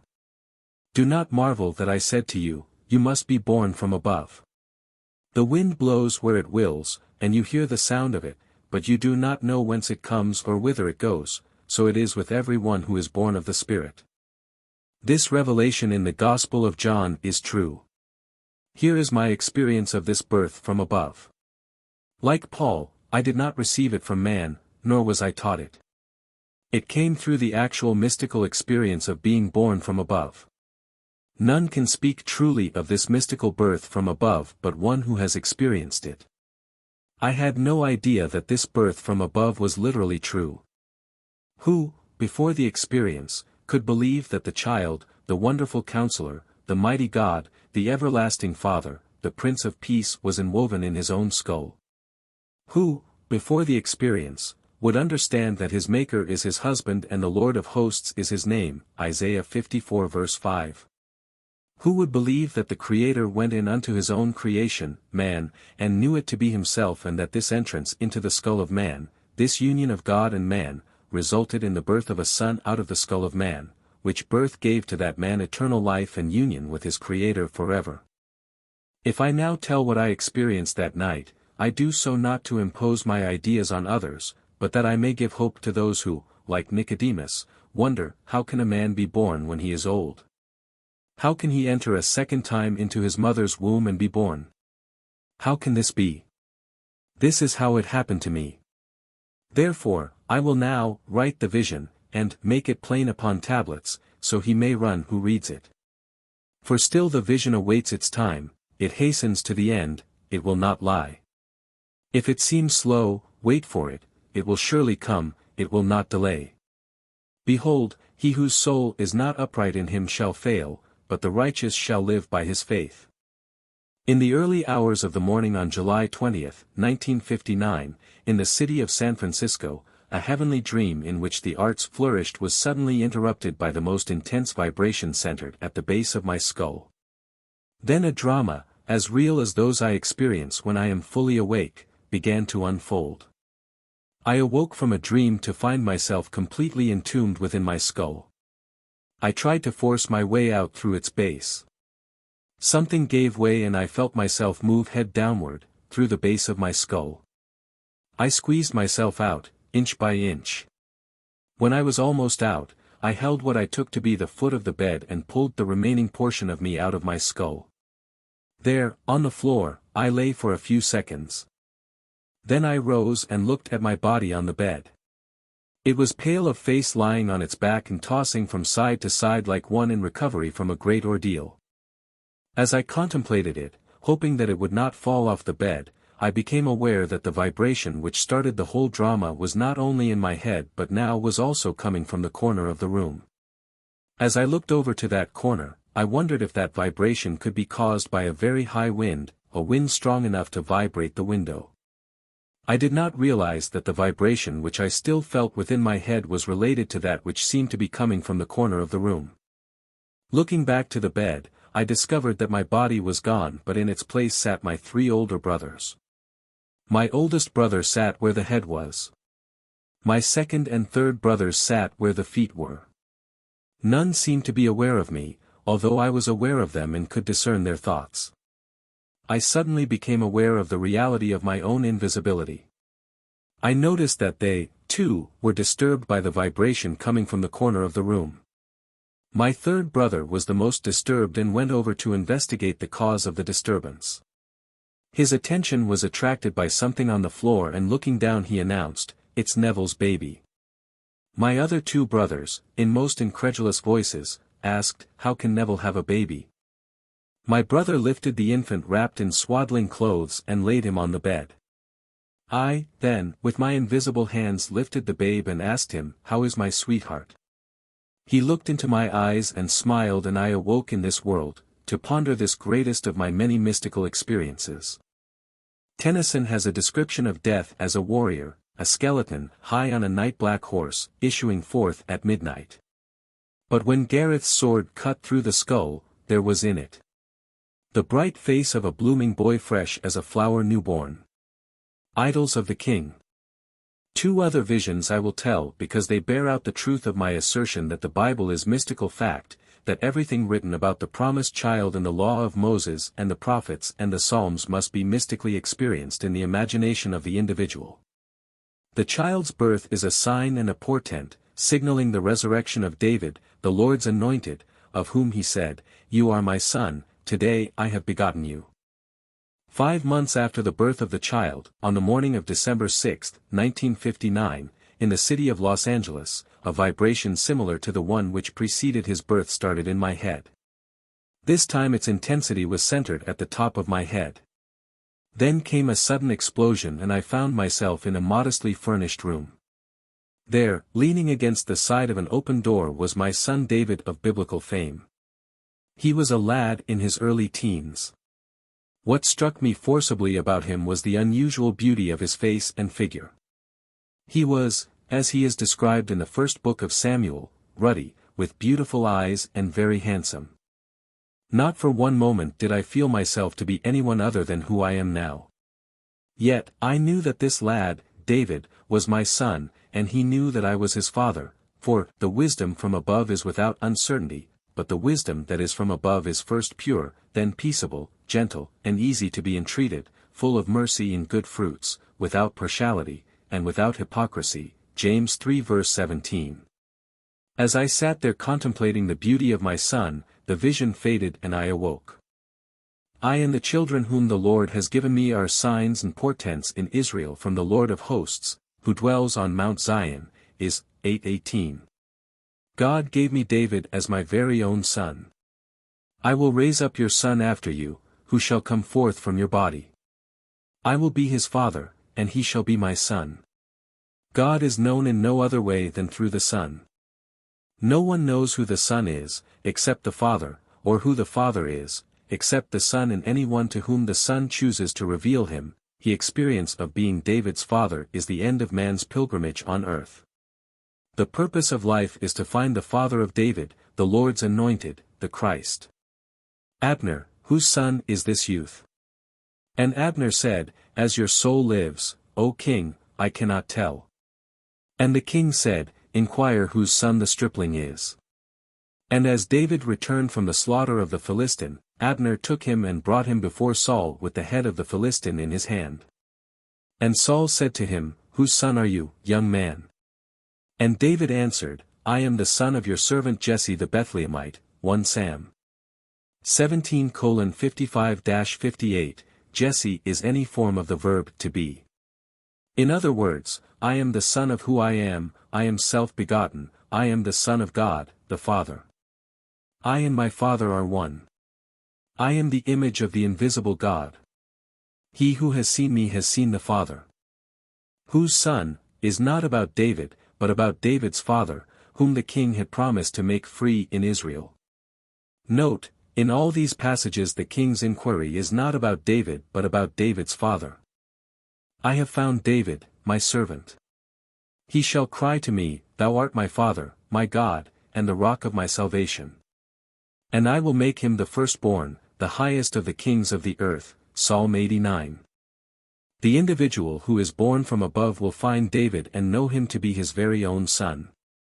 Then he will ask the Pharisees, who are always with us, What do you think of the Christ? Whose son is he?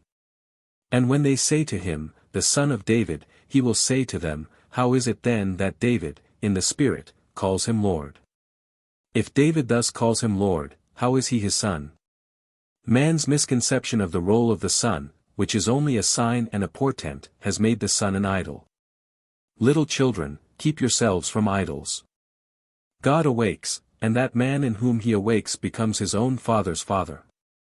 He who was David's son, Jesus Christ, the son of David, has become David's father. No longer will I cry to our father David, thy child. I have found David. He has cried to me, Thou art my father. Now I know myself to be one of the Elohim, the God who became man, that man may become God. Great indeed, we confess, is the mystery of our religion. If the Bible were history, it would not be a mystery. Wait for the promise of the Father, that is, for David, God's Son, who will reveal you as the Father. This promise, says Jesus, you heard from me, and to its fulfillment at that moment in time when it pleases God to give you his Son, as your offspring, which is Christ. A figure of speech is used for the purpose of calling attention to, emphasizing and intensifying the reality of the literal sense. The truth is literal, the words used are figurative. The curtain of the temple was torn in two, from top to bottom, and the earth shook and the rocks were split. On the morning of April 8, 1960, 4 months after it was revealed to me that I am David's father, a bolt of lightning out of my skull split me in two from the top of my skull to the base of my spine. I was cleft as though I were a tree that had been struck by lightning. Then I felt and saw myself as a golden liquid light moving up my spine in a serpentine motion. As I entered my skull, it vibrated like an earthquake. Every word of God proves true. He is a shield to those who take refuge in him.